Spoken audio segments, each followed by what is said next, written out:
చాలా మంది నక్సల్స్ చంపిండ్రు కదండి. కొంచెమైనా బాధ ఉందా దేనికోసం ఇవాళ ఈ పొజిషన్లో మీరు ఉన్నారు కాబట్టి? కంఫర్టబుల్గానే ఉంచారు.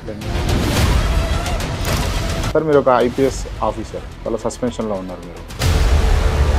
అంటే కేవలం దళితుడైన కారణంగానే ఇవాళ ఈ పొజిషన్లో ఉన్నారు. ఎందుకు డివోర్స్ తీసుకున్నారు? ఎందుకు మీరు రఘురామకృష్ణ టార్గెట్ చేసిండ్రు? మరి మీరు టీడీపీ మనిషా లేకపోతే వైసీపీ మనిషా? నేను మనిషినండి. టీడీపీ మాలలకు వ్యతిరేకమా? టీడీపీ ఆఫీస్ పెట్టడానికి పర్మిషన్లు ఇచ్చి దానికి అడ్డంగా నిలబడ్డటువంటి మీరు ఇవాళ వైసీపీ మనిషి అని చెప్పేసి ముద్ర ఎందుకు పడ్డది మీ మీద? పని పాటలు నేను రైట్. మీ వెనుక జగన్మోహన్ రెడ్డి గారు లేరా అండి? ఇంకా ఎవరు లేరండి. ఉన్నారా? మీరు ఏ పార్టీ అన్నట్టు, ఎవరు మనిషి అన్నట్టు? మీ టార్గెట్ ఎవరు? మీకు టార్గెట్ ఎవరు? నాకెవరు టార్గెట్ లేదు. నేను చాలా మందికి టార్గెట్ అయి ఉండొచ్చు. పదే పదే మీరు విదేశాలకు పోతా ఉంటారు కదా, దానికి కారణం ఏంటి? పివి సునీల్ కుమార్ గారి పేరు వింటే ఆల్టర్నేటివ్ గా మళ్ళీ వినిపించే పేరు RRR. కస్టోడియల్ లో ఉన్నప్పుడు టార్చర్ చేసిరా మీరేమన్నా? టార్చర్ లేదు, టార్చర్ లైట్ లేదు. ఆయన కుంటుకుంటూ లేకపోతే కొట్టిరని చెప్పేసి, ఇబ్బంది పెట్టిరని చెప్పేసి, ఫోన్ లో వీడియోలు తీసిరని చెప్పేసి చీకట్లో ఇవన్నీ ఉన్నాయి కదా. మెడికల్ రిపోర్ట్స్ లో కూడా కొట్టినట్టుగానే వచ్చినాయి కదా, లేదా? కొట్టినట్టు రిపోర్ట్స్ లేవా? ఉంటే సిబిఐ అయినట్టుగా రిపోర్ట్స్ ఏం లేదండి. ఎందుకు ఇంత టఫ్ అయింది ఈ కేసు? ఎందుకంటే ఆయన దగ్గర డబ్బులు ఉన్నాయి, మీడియా ఉంది, అధికారం ఉంది, అవన్నీ వాడి ఇబ్బంది పెట్టాలని చూస్తాం. మీరు మళ్ళా సర్వీస్ కు పోతానని భావిస్తుండ్రా? అంటే టీడీపీ అధికారంలో ఉన్నన్ని రోజులు, రఘురామకృష్ణ ఆ పొజిషన్ లో ఉన్న రోజులు టైం అది అంతే. ఆ టైంలో అలా జరగాలంటే అలా జరుగుద్ది. ఇవాళ మళ్ళా మీరు ఒక కాపు లేకపోతే కమ్మ సామాజిక వర్గంలో ఉంటే మీ పైన ఈ సస్పెన్షన్లు ఇవి ఏముండకపోతే కదా వాడుక భాషలో వీడు మనోడే అని చెప్పేసి కలుపుకుపోయేటోళ్ళు, అంతే కదా. అంతేనా? ఎప్పుడు పోతుంది ఈ డిస్క్రిమినేషన్? మాలలు మా మీనమామలు అని చెప్పేసి వైఎస్ జగన్మోహన్ రెడ్డి గారు కూడా అంటారు. ఇంత ప్రియారిటీ ఇస్తున్నా కూడా ప్రియారిటీ ఇస్తలేరు, పట్టించుకోవట్లేరు అనడం ఎంతవరకు కరెక్ట్? ఇందులో మనకి ఎవరు బంధువులు కాదు, ఎవరు స్నేహితులు కాదు, ఎవరు శత్రువులు కాదు. నేను ఖాళీగా ఉండి వెళ్ళలేదు కదా. ఓకే, ఇది వైలేషన్ కాదు, బట్ ఏంటంటే కావాలని ఉన్న ఫ్లైట్ ను మిస్ చేసుకొని కావాలని ఉండాలని అవన్నీ కాదండి, అవన్నీ చెత్త అండి. ఇప్పుడు నేను లీవ్ తీసుకుని బయటకు పోయిన తర్వాత నా ఇష్టం అండి. నా డబ్బులతో నేను వెళ్తున్నా, గవర్నమెంట్ డబ్బులతో కాదు. వాళ్ళ మీద ఛార్జెస్ ఎందుకు ఫ్రేమ్ చేయరు? ఓకే, వాళ్ళని ఎందుకు సస్పెండ్ చేయరు? ముందు దానికి ఆన్సర్ చెప్పండి, తర్వాత నేను దీనికి ఆన్సర్ చెప్తాను. మాలలకి వైసీపీ చాలా దగ్గర చేస్తుంది, మంచి చేస్తుంది, హక్కును చేర్చుకుంటుంది అని అన్నది కూడా ఉంది. వాస్తవమే అదేనా? అన్న వాళ్ళని అడగండి, యాక్సెప్ట్ చేస్తారా మీరు? మీరు అడిగి తెచ్చుకోవడానికి బట్టి ఉంటుంది. నువ్వేం అడిగావని వాళ్ళని ఇవ్వడానికి. పర్టికులర్ గా మాట్లాడితే బాబు గారితో ఒక 10 సంవత్సరాల సాన్నిహిత్యం అయితే 15 సంవత్సరాల రైట్ మీరే చెప్తున్నారు. అయినా కూడా ఎందుకు ఈ గ్యాప్? ఇప్పుడు గ్యాప్ ఏంటి? గ్యాప్ లేదా? గ్యాప్ అంటే ఇప్పుడు న్యాయమైన కేసు పెడితే నిలవలేదుగా, మేఘమంటూ నిలిచి సూర్యుడునే గెలవలేదుగా. ఐపీఎస్ ప్రవీణ్ కుమార్ మీకు బాగా క్లోజ్ అని విన్నాను, నిజమేనా? అవును. మీ దగ్గర ట్రైనింగ్ తీసుకుంటారా? అబ్బాయి మొట్టమొదటి పోస్టింగ్ బెల్లంపల్లిలో, నేను అక్కడ అడిషనల్ ఎస్పీ. ఇప్పుడు రెగ్యులర్ గా మాట్లాడుకుంటారా? అప్పుడప్పుడు రాజకీయాలు మాట్లాడతారా? అన్నీ మాట్లాడతాం. రాజకీయాలు అంటే ఇఫ్ యూ డోంట్ మైండ్ నేను ఈ మాట అంటున్నందుకు మీరు ఫీల్ గారు అనుకునే అంటున్నా. చాలా మంది చంపిండ్రు కదా మీరు. నేను ఫేక్ ఎన్కౌంటర్స్ చేయలేదు. ఎక్స్చేంజ్ ఆఫ్ ఫైర్ అయ్యి కేసీఆర్ తెలంగాణ జాతిపిత ఒప్పుకుంటారా? నేనే అంటున్నా. ఎందుకంటే నేను ఆల్చిపాత మనిషి కాదు, నేను కేసీఆర్. తెలంగాణలో ఏ ఇంచైనా ఏ మూలైనా నాదే. రేవంత్ రెడ్డి డైనమిక్ లీడర్, పోరాట యోధుడు. చంద్రబాబు నాయుడు దూరదృష్టి ఉన్న రాజకీయ నాయకుడు. జగన్మోహన్ రెడ్డి ఇచ్చిన మాట మీద నిలబడే తత్వం. ఎన్టీ రామారావు ఆయన నిజాయితీ పరుడు, ఆవేశం. పవన్ కళ్యాణ్ మంచి యాక్టర్. ఎయిమ్ అనేటటువంటి సంస్థను మీరు ఎందుకు పెట్టిండ్రు? దాన్ని అడ్డు పెట్టుకొని మీరు ఏమైనా పాలిటిక్స్ చేద్దాం అనుకోరా? ఇప్పుడు ఉన్నది ఒక లైఫ్, దానిలో ఎవరి కోసమో నటించాల్సిన అవసరం లేదు. నమస్తే, వెల్కమ్ టు క్రాంతి టీవీ. నేను మీ క్రాంతి. నాకైతే ఇవాళ చాలా ఎగ్జైట్మెంట్ అయితే ఉంది. ఎందుకంటే ఒక సీనియర్ ఆఫీసర్ ఆయన చేసినటువంటి పనుల గురించి, ఆయన ఎయిమ్ గురించి ఇవాళ మాట్లాడడానికి ఇంటర్వ్యూ చేయబోతా ఉన్నా. ఆయన ఎవరో కాదు, ఐపీఎస్ పివి సునీల్ కుమార్ గారు. ముందుగా వెల్కమ్ చేద్దాం. సార్ నమస్తే. నమస్తే. బాగున్నారా? ఫైన్ అండి, థ్యాంక్ యూ. మీరు ఎలా ఉన్నారు? గుడ్ సార్, బాగున్నా. చాలా అంశాల గురించి మిమ్మల్ని అడగడం కోసం ఈ ఇంటర్వ్యూ. ఇందులో ఏ ఒక్కటి కూడా దాచకుండా చెప్పకుండా, ముఖ్యంగా అబద్ధాలు చెప్పకుండా ఈ ఇంటర్వ్యూ నాకు ఇస్తారని నేను భావిస్తున్నాను. అంటే మీరు ఏమైనా కోర్టులో పని చేశారా ఏంటి ఇంత ముందు? ఆ? కోర్టు ఒత్తిలా ఉంది ఇది. Okay okay. చెప్తాను. చెప్తారు కదా, యా, కొంచెమైనా బాధ ఉందా దేనికోసం? ఇవాళ ఈ పొజిషన్లో మీరు ఉన్నారు కాబట్టి? కంఫర్టబుల్గానే ఉంది చైర్, ఇబ్బంది ఏం లేదు. నేను చైర్ గురించి అడుగుతలేను, మీ పొజిషన్ గురించి అడుగుతున్నా. పొజిషన్ కూడా బాగానే ఉంది, మీరు ఎదుర్కొనే ఉన్నారు, బాగానే ఉంది. సార్ మీరు ఒక ఐపీఎస్ ఆఫీసర్, వాళ్ళ సస్పెన్షన్లో ఉన్నారు, మీరు దాని గురించి అడుగుతున్నా. జరుగుతూ ఉంటాయి, లైఫ్ అన్నాక మంచి ఉంటుంది, చెడు ఉంటుంది, హై ఉంటుంది, లో ఉంటుంది, అన్నింటిని ఒకలాగా తీసుకో. ఓకే, అంటే ఒక లో పొజిషన్ నుంచి మీరు హై పొజిషన్ వరకు వచ్చిన వ్యక్తి మళ్ళీ ఏకదం ఒకేసారిగా లో పొజిషన్కు పోయినరు, నేను అంటున్నా మాట, మీరు యాక్సెప్ట్ చేస్తారా దీన్ని? నేను చేయనండి, పార్ట్ ఆఫ్ లైఫ్ ఇవన్నీ సర్వీస్లో ఉంటాయి అవన్నీ.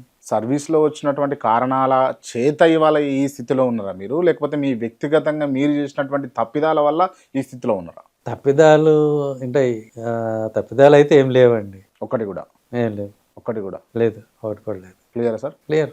పదే పదే మీరు విదేశాలకు పోతా ఉంటారు కదా, దానికి కారణం ఏంది అసలు? దేశాలకు వెళ్ళడానికి ఒక్కొక్కసారి ఒక కారణం ఉంటుంది.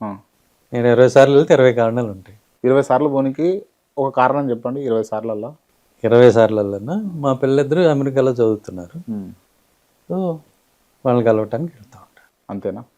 ఏదో బాగా డబ్బులు సంపాదించి అక్కడ మీరు ఏదో దాపెట్టిర్రు అని చెప్పేసి విన్నా నేను.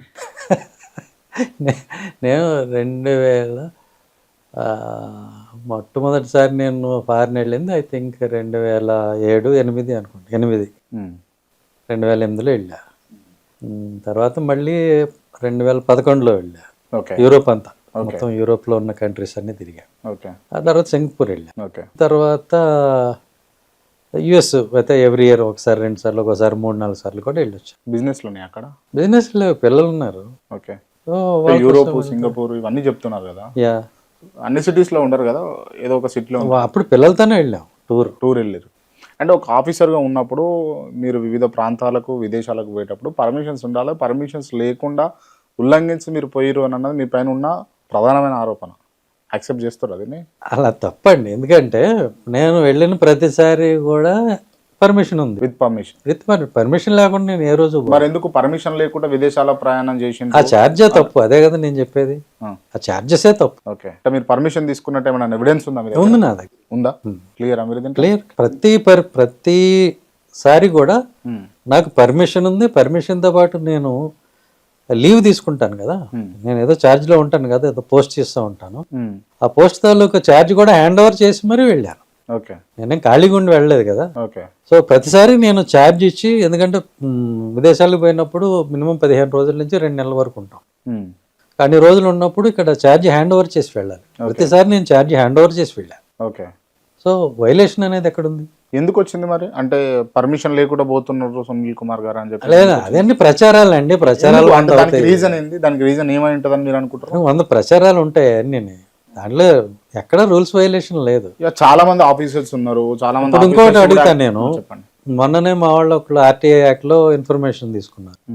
అసలు పర్మిషన్ తీసుకోకుండా ఫారిన్ వెళ్ళొచ్చి దాన్ని రాటిఫై చేసుకున్న ఆఫీసర్లు ఎంతమంది అంటే ఒక 10 మంది లిస్ట్ ఇచ్చారు. ఓకే, అది మీరే ఇచ్చిందేనా? నేనేం చేయింది కాదు, వేరే ఎవరు వేశారు. ఓకే, అంటే వాళ్ళ వెనకాల మీరు ఏమైనా ఉన్నారా అని అడుగుతుంది. వెనకాల లేను, ముందు లేను, వాళ్ళకి అడగాలనిపించింది అడిగారు. రైట్, ఓకే, సరే సార్. సో అంటే వాళ్ళ గురించి లేని చర్చ నా గురించి ఏంటని, నాకు ఏదో పర్మిషన్ ఉంది. వాళ్ళు అనేది అంటే పర్మిషన్ తీసుకుని మీరు ఇక్కడికి వెళ్తానన్నారు, అక్కడికి వెళ్ళలేదు, వేరే ఎక్కడికో వెళ్ళారు అంటారు, అది వాళ్ళ గొడవ. ఓకే, సరే నేను ఏదో ఒకటి పర్మిషన్ తీసుకుని వెళ్ళాను కదా, ముందు కంట్రీ బయటకు అడుగు పెట్టేటప్పుడు నేను మీ అనుమతితోనే వెళ్ళాను కదా, వాళ్ళ గొడవ ప్రకారం చెప్పండి. అంతే కదా.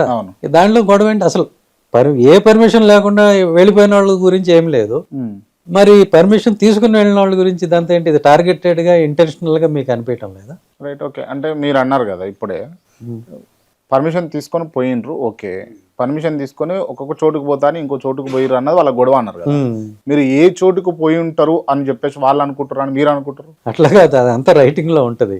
ఓకే, ఫస్ట్ మనం అనుకున్నప్పుడు టెంటేటివ్గా అమెరికా వెళ్తాను అని అనుకుంటాము. అమెరికా వెళ్తున్నప్పుడు ఫర్ ఎగ్జాంపుల్ మధ్యలో చాలాసార్లు జరిగింది, అది మనం ఫ్లైట్ క్యాన్సిల్ అవుతుంది, క్యాచింగ్ ఫ్లైట్ మిస్ అవుతుంది, అప్పుడు ఏం చేస్తారు? నెక్స్ట్ ఫ్లైట్ పోతాం. అప్పుడు అక్కడ ఉండాలి కదా, ఆ కంట్రీలో ఉండాలి కదా 24 గంటలు 48 గంటలు.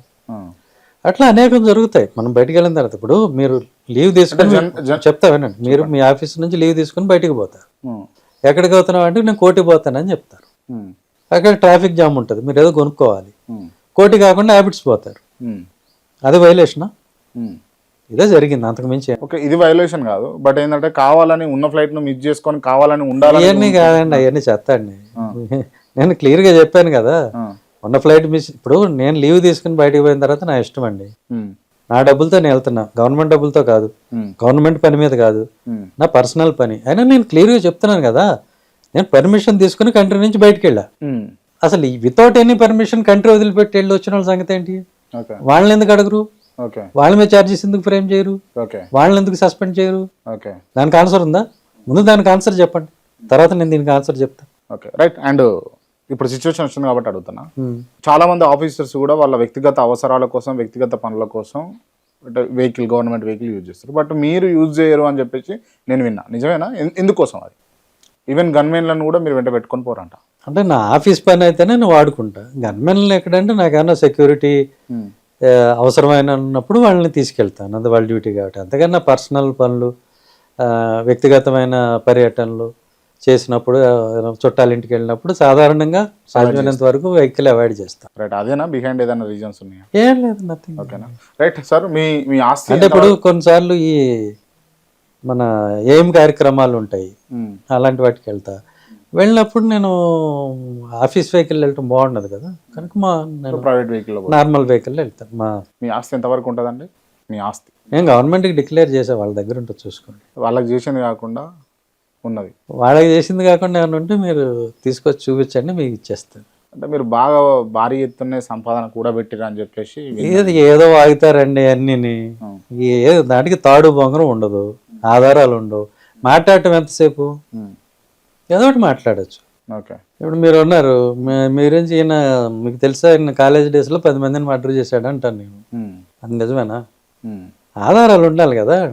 ఏదో ఒకటి గాసిప్ చేయటానికి, క్యారెక్టర్ అసాసినేషన్ చేయడానికి ఏది పడితే అది మాట్లాడతారు, అది part of the game. Okay, అంటే ఎవిడెన్స్ లేకుండా మాట్లాడేదానికి గేమ్ ఆడుతుంది ఎవరు? పార్ట్ ఆఫ్ ది గేమ్ అంటే గేమ్ ఆడుతుంది ఎవరు? పార్ట్ ఆఫ్ ద గేమ్ అంటే ఎవరైనా కావచ్చు, నేను అంటే పడిన వాళ్ళు ఎవరైనా కావచ్చు. మీ టార్గెట్ ఎవరు? మీకు టార్గెట్ ఎవరు? నాకెవరు టార్గెట్ లేరు, నేను చాలా మందికి టార్గెట్ అయి ఉండొచ్చు. కనపడే శత్రువులు కొంతమంది ఉంటారు, కనపడిన వాళ్ళు కొంతమంది ఉంటారు. రైట్, మీరు ఇందాక మాట్లాడుతూ వెహికల్ తీసుకుపోను ఏం కార్యక్రమాలు ఉన్నప్పుడు అని అన్నారు కదా, అసలు ఎయిమ్ అనేటటువంటి సంస్థను మీరు ఎందుకు పెట్టిండ్రు? ఎయిమ్ అనేది బాబాసాహెబ్ అంబేద్కర్ ఐడియాలజీ. ఆయన అన్నట్టుగా ఎడ్యుకేట్, ఎజిటేట్ దానిలో భాగంగా, ఎడ్యుకేట్ చేయటంలో భాగంగా అంబేద్కర్ గారి ఐడియాలజీని మనం దళితుల్లోకి, దళితేతరుల్లోకి, అందరిలోకి తీసుకుని పోవడం కోసం పెట్టినటువంటి సంస్థ. అంటే ఒక ఆఫీసర్గా ఉన్నప్పుడు, ప్రభుత్వ ఉద్యోగిగా పనిచేస్తున్నప్పుడు అటువంటి సంస్థలు సైడ్కి పెట్టుకోవచ్చా? అటువంటి సంస్థ అంటే అదేం వ్యాపారం కాదు కదా. అంటే పెట్టుకోవచ్చా? నిబంధన ఏమైనా ఉన్నదా, లేకపోతే ఓపెన్గా పెట్టుకోవచ్చు? ఇప్పుడు కల్చరల్ యాక్టివిటీస్కి వాటికి రిలాక్సేషన్ ఉంది. ఇట్లాంటి ఐడియాలజీకి చాలా మంది రిలీజియస్ ఆర్గనైజేషన్స్లో ఉంటారు, దేవాలయాల్లో, ట్రస్టుల్లో, లేకపోతే వాటిలో ఉంటారు. దానికి లేని అబ్జెక్షన్ దీనికి ఏముంది? ఇది ఐడియాలజీ అనే కదా, అది రిలీజియన్ అనేది అదొక ఐడియాలజీ, అంబేద్కర్ గారు అనేది ఇది ఒక ఐడియాలజీ, దానికి లేని అబ్జెక్షన్ దీనికి ఏముంది? అంటే దాని ముఖ్య ఉద్దేశం ఏంది చెప్పాను కదండి, అంబేద్కర్ గారి ఐడియాలజీని పబ్లిక్లోకి తీసుకెళ్ళి. దాన్ని అడ్డు పెట్టుకొని మీరు ఏమైనా పాలిటిక్స్ చేద్దాం అనుకోరా? అడ్డు పెట్టుకుని ఎందుకు చేయాలనుకుంటే నేరుగానే చేయొచ్చు పాలిటిక్స్, అది అడ్డు పెట్టుకుని ఎందుకు చేయటం? నిజమా? నిజమే. రైట్. ఇప్పుడు ఇప్పుడు ఇప్పుడు మీ పైన ఉన్న సస్పెన్షన్ కాస్త కంటిన్యూటీ చేసిరు అనుకోండి, మీరు టోటల్ పాలిటిక్స్కి వచ్చేస్తారా? టోటల్ పాలిటిక్స్ అంటే మీరు టోటల్ పాలిటిక్స్ ఏంటి, హాఫ్ పాలిటిక్స్ ఏంటి, దాని డెఫినేషన్ తెలిస్తే నేను చెప్పగలను. అంటే నాకు ఇప్పుడు ఏందో మీరు అంటే సునీల్ కుమార్ గారు 2 పడవల మీద పడవ ప్రయాణం చేస్తుంటే అనిపిస్తుంది. సో టోటల్ ఒక సపరేట్గా ఒక పార్టీ పెట్టి, లేకపోతే ఒక పార్టీలో ఈ పడవ ఎప్పుడైనా ఆగిపోయేదే కదా, రిటైర్మెంట్ అయినా మరొకటైనా ఉంది కదా, దీనికి టైం లిమిట్ ఉంది, ఫర్ ఎవర్ ఉండదు కదా. అవును. సో ఈ పడవ ఆగిపోద్ది, అది ఫిక్స్ అయ్యిండ్రు. ఖచ్చితంగా ఇంకొక పడవ మీద అయితే మీ కాలు ఉందని ఒప్పుకున్నారు. రాజకీయం అనే పడవ మీద, రాజకీయం అని మీరు దానికి ఏ పేరైనా పెట్టుకోండి, మీరు ఓకే, మీరు ఏ పేరైనా పెట్టుకోండి. నేను ప్రజల్లో ఉన్నాను, నాకున్న విశ్వసనీయ సమాచారం ఏంటంటే మీరు మరికొన్ని రోజుల్లో ఒకవేళ ఇట్లనే కంటిన్యూషన్లో మీ సస్పెన్షన్ కాస్త కంటిన్యూ చేస్తే మీరు పార్టీ పెడతారని చెప్పేసి వింటున్నా. నేను పార్టీ పెట్టినాను ఎప్పుడో చెప్పాను. పార్టీ ఇప్పుడు ఏమీ అవసరం లేదు. పెట్టరా అసలు? రాజకీయాలలో ఏది శాశ్వతం కాదు, ఏది అశాశ్వతం కూడా కాదంటారు కదా. ఈ స్టేట్మెంట్ గమనిస్తే మీరు ఒకవేళ పార్టీ పెట్టే అవకాశాలు వస్తే ఒకవేళ నేను అందుకే చెప్తా పార్టీ ఎందుకు అవసరం లేదు అని అంటే చాలామంది అంటారు ఈ పంచాయతీలు ఎందుకు. మన ఐడియాలజీ ఏంటంటే దళితవాడ పంచాయతీ కావాలనేది. ప్రతి దళితవాడ అంటే మాదిగపేట కావచ్చు, మాలపల్లి కావచ్చు, రెల్లిగూడెం కావచ్చు, అవన్నీ కూడా ఒక సపరేట్ పంచాయతీ అవ్వాలని, గ్రామ పంచాయతీ. మనకి మీరు చూసుకుంటే 10 ఏళ్ల క్రితమే ఆల్రెడీ ఈ లంబాడి తాండాలు తెలంగాణలో, ఆంధ్రాలో 2 చోట్ల పంచాయతీలు అయినాయి. 10 years అయింది. దానికి ఏమి రాజ్యాంగ సవరణ అవసరం లేదు, ఏం అవసరం లా. కమిషనర్ పంచాయతీరాజ్ కెన్ డూ, అంత ఈజీగా అయిపోయే పని. ఆల్రెడీ లంబాడి తాండాలు అయినాయి కాబట్టి అదే ప్రాతిపదికన దళితవాడలు కూడా ఊళ్ళకి దూరంగా ఉన్నాయి కాబట్టి వాటిని పంచాయతీలు చేయాలి. చేసి ఎస్సీ ఎస్టీ సబ్ కంపోనెంట్ ప్లాన్లో ఉన్న 20,000 కోట్లలో 1/4 అంటే ఒక 5,000 కోట్లు ఈ పంచాయతీలకు ఇవ్వాలి. ఇచ్చినట్లయితే ప్రతి పంచాయతీకి ఒక 2 కోట్లు వస్తుంది. సో దళితులు పరిపాలించుకుంటారు. మనవాడ, మన పాలన, మన పంచాయతీ. సో నిధులు ఉంటాయి, వాళ్ళు డెవలప్ అవుతారు. మెయిన్ గ్రామంలో ఉన్న వాళ్ళకి కూడా వీళ్ళు కొంత సహాయం చేయగలుగుతారు. అలాగే దళితులు కలిసిమెలిసి ఉండేదానికి అవకాశం ఉంటుంది. నార్మల్ పంచాయతీ ఉందనుకోండి, వాళ్ళకి 20 లక్షల నుంచి 30 లక్షల దాకా ఆదాయం ఉంటుంది సంవత్సరానికి, అంతకు మించి ఉండదు. అదే ఈ దళితవాడ పంచాయతీ అయితే సబ్ కంపోనెంట్ ప్లాన్ నుంచి వచ్చే నిధులే 2 కోట్లు ఉంటాయి. కాబట్టి వీళ్ళు దళితవాడిని అభివృద్ధి చేసుకోగా ఇంకా మెయిన్ గ్రామానికి కనెక్టింగ్గా కామన్గా ఉన్న ఫెసిలిటీస్ ఏమైతే ఉన్నాయో, లైక్ రోడ్ కావచ్చు, పంటకాలో కావచ్చు, లేకపోతే స్కూల్ కావచ్చు, వీటన్నిటిని కూడా తాగునీళ్ళు కావచ్చు, వీటన్నిటిని కూడా వీళ్ళు మెయిన్ గ్రామానికి కొంత సహాయం చేసే విధంగా, ఎక్స్టెండ్ చేసే విధంగా ఉండొచ్చు వీళ్ళు. అప్పుడు వీళ్ళకి గౌరవం పెరుగుతుంది, దళితులకు గౌరవం పెరుగుతుంది. మెయిన్ విలేజర్స్ వచ్చి వీళ్ళని సాయం అడుగుతారు. చేయటం ద్వారా ఇద్దరు కూడా కలిసిమెలిసి ఉండే పరిస్థితి ఉంది. అలాగే ఈ సబ్ కంపోనెంట్ ప్లాన్ నిధులు ఏమైతే ఉన్నాయో పక్కదారి పడుతున్నాయో, ఇప్పటి వరకు అసలు వాటి వల్ల ఇటు పోయినాయో తెలియదు, ఎలా ఖర్చు అయినాయో తెలియదు. దళితుల అభివృద్ధికి కించిత్తు కూడా ఉపయోగపడినటువంటి ఆ నిధులు ఏమైతే ఉన్నాయో అవి దళితులకి చేరతాయి. ఇది మొట్టమొదట. రెండవది, మీకు ఒక నియోజకవర్గంలో కనుక చూసుకున్నట్టయితే ఒక 70 గ్రామాలు సుమారు ఉంటాయి, 60-70 పంచాయతీలు ఉంటాయి. ప్రతి నియోజకవర్గంలో 60-70 మంది లీడర్స్ తయారవుతారు, దళిత లీడర్స్. అదేవిధంగా వాళ్ళకి ఫైనాన్షియల్గా కొంచెం దమ్ము అనేది ఏర్పడుతుంది. రైట్. సో ముందు అది జరగాలి. పార్టీ పెట్టగానే సరికాదు. ఎందుకు పార్టీ వద్దంటున్నానంటే నేను ఇప్పుడు దానికి సమాధానం చెప్తా. చాలా మంది పార్టీలు పెట్టారు, మేము పోటీ చేసేస్తామన్నారు. అయితే ముందు బేసిక్స్ మర్చిపోయారు. బేసిక్ ఏంటంటే మీ ఐడియా మంచిదే, ప్రాక్టికల్గా కూడా చూసుకోవాలి. ఒక నియోజకవర్గం తీసుకున్నట్లయితే మీకు మినిమం 250 వార్డులు పోలింగ్ బూత్లు ఉంటాయి. ఒక పోలింగ్ బూత్ని మెయింటైన్ చేయాలంటే ఒక ఏజెంట్ ఉండాలి, ఒక రిలీవింగ్ ఏజెంట్ ఉండాలి, బయట చీటీలు రాసేవాడు ఒకడు ఉండాలి, 3 అక్కడే ఉండాలి, ఇంకొక 7 జనాలు తీసుకురావటం, మొబిలైజ్ చేయటం. ఇట్లా మీరు ఒక పోలింగ్ బూత్ కనుక మీరు తీసుకుంటే 10 మంది మినిమం దాన్ని మేనేజ్ చేయడానికి కావాలి మీకు.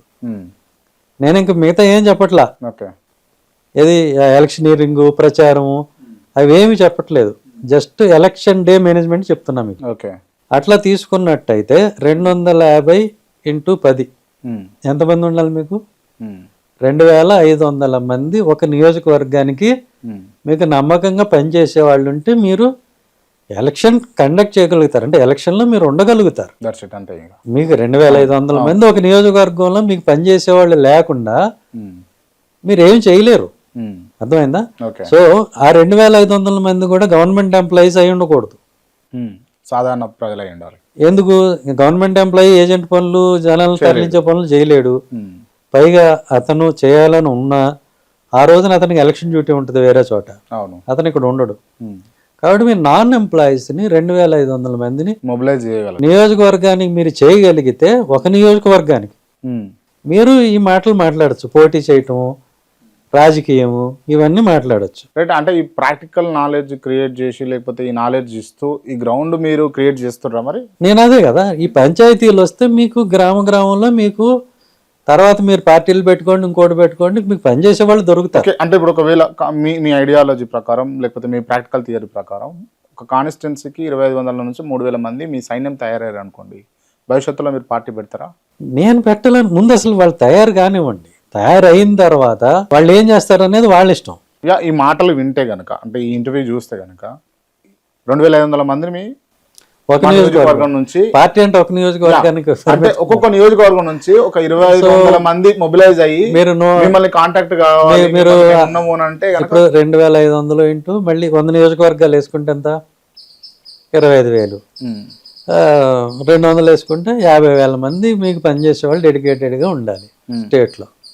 ఉంటే మీరు పార్టీ గురించి ఆలోచించవచ్చు. ఓకే, అంటే ఇప్పుడు పార్టీ ఆలోచన ఏం లేదు ఇప్పుడు. నేను చెప్తున్నాను కదండి, అది ప్రాక్టికల్గా అయినప్పుడు మాట్లాడదాం. ఓకే, 50,000 మంది బట్ అది అయిన రోజు పార్టీ పెడతారు, అదొకటి చెప్పండి. అయినప్పుడు చూద్దాం, ఇంకా అవ్వలేదు కదా. అంటే చైతన్యం లేదు, కాలు లేదు, చూలు లేదు, చైతన్యం లేదంటారా? కొడుకు పేరు సోమలింగం అని. ఇవన్నీ అది అయితే ఇది అయితే అని కాదు కదా, ముందు ఇది అవ్వాలిగా. ఇది అవ్వకుండా తొందరపడి పార్టీలు పెడితే పరిస్థితి ఇట్లానే ఉంటుంది. ఓకే, సో అది పార్టీ పెట్టడం పెట్టకపోవడం అనేది అది బహుత్ దూరికి బాత్ హై. ఓకే, ఓకే, ఓకే, అసలు దాని గురించి ఇప్పుడు మాట్లాడుకోవడం కూడా అనవసరం. ఓకే, ముందు కమ్యూనిటీ ఎంపవర్ కావాలి, వీళ్ళు రావాలి, వచ్చి ఇదంతా అయ్యి ఒక 10 సంవత్సరాలు వీళ్ళు సర్పంచులుగా పనిచేసి దళితవాడలు పంచాయతీలు అయ్యి అభివృద్ధి చెందితే 10 సంవత్సరాల తర్వాత మాట అది. Okay, right. మీరు టీడీపీ మనిషా లేకపోతే వైసీపీ మనిషా? నేను మనిషినండి అంతే. నేను మనిషిని అంతే. ఒకప్పుడు టీడీపీకి పనిచేసినటువంటి మీరు, టీడీపీతో ఫేవర్గా ఉన్నటువంటి మీరు, పులివెందులలో కాంగ్రెస్ పార్టీ ఉన్నప్పుడు టీడీపీ ఆఫీస్ పెట్టడానికి పర్మిషన్లు ఇచ్చి దానికి అడ్డంగా నిలబడ్డటువంటి మీరు ఇవాళ వైసీపీ మనిషి అని చెప్పేసి ముద్ర ఎందుకు పడ్డది మీ మీద? పని పాట లేనివాడు ఏదో ఒక ముద్ర వేస్తూ ఉంటాడు, అంతకు మించి ఏముండదు. ఇప్పుడు మనల్ని అడ్డుకోవాలి ఎవడో ఉంటాడు, అంటే ఒక పోస్ట్ కోసం ఆశించేవాడు ఉంటాడు. నాకు రాకపోతే అతనికి వస్తుంది, అప్పుడు ఏం చేస్తాడు అతను, అతనికి తెలిసిన గ్యాంగ్ అంతా కలిసి ఏం చేస్తారు, పోయి ఇతను టీడీపీ అధికారంలోకి వస్తే ఈయన వైసీపీ అంటారు, వైసీపీ అధికారంలోకి వస్తే ఈయన టీడీపీ మనిషి అంటారు. గవర్నమెంట్లో ఏ ఉండాలి అనేది నేను డిసైడ్ చేయను కదా, ఏ గవర్నమెంట్ వస్తే గవర్నమెంట్లో పనిచేస్తాం. ప్లస్ నేను అనుకూలంగా వ్యతిరేకంగా ఎప్పుడు ఏమి చేయలేదు. పులివెందుల్లో నా డ్యూటీ నేను చేశాను తప్ప నేను ఎవరికి వ్యతిరేకంగా పనిచేయాలి. ఓకే, అది పనిచేసినప్పుడు ఇబ్బంది పడతారు కాబట్టి వాళ్ళు కోపం పెట్టుకుంటారు నా మీద, అది సహజం.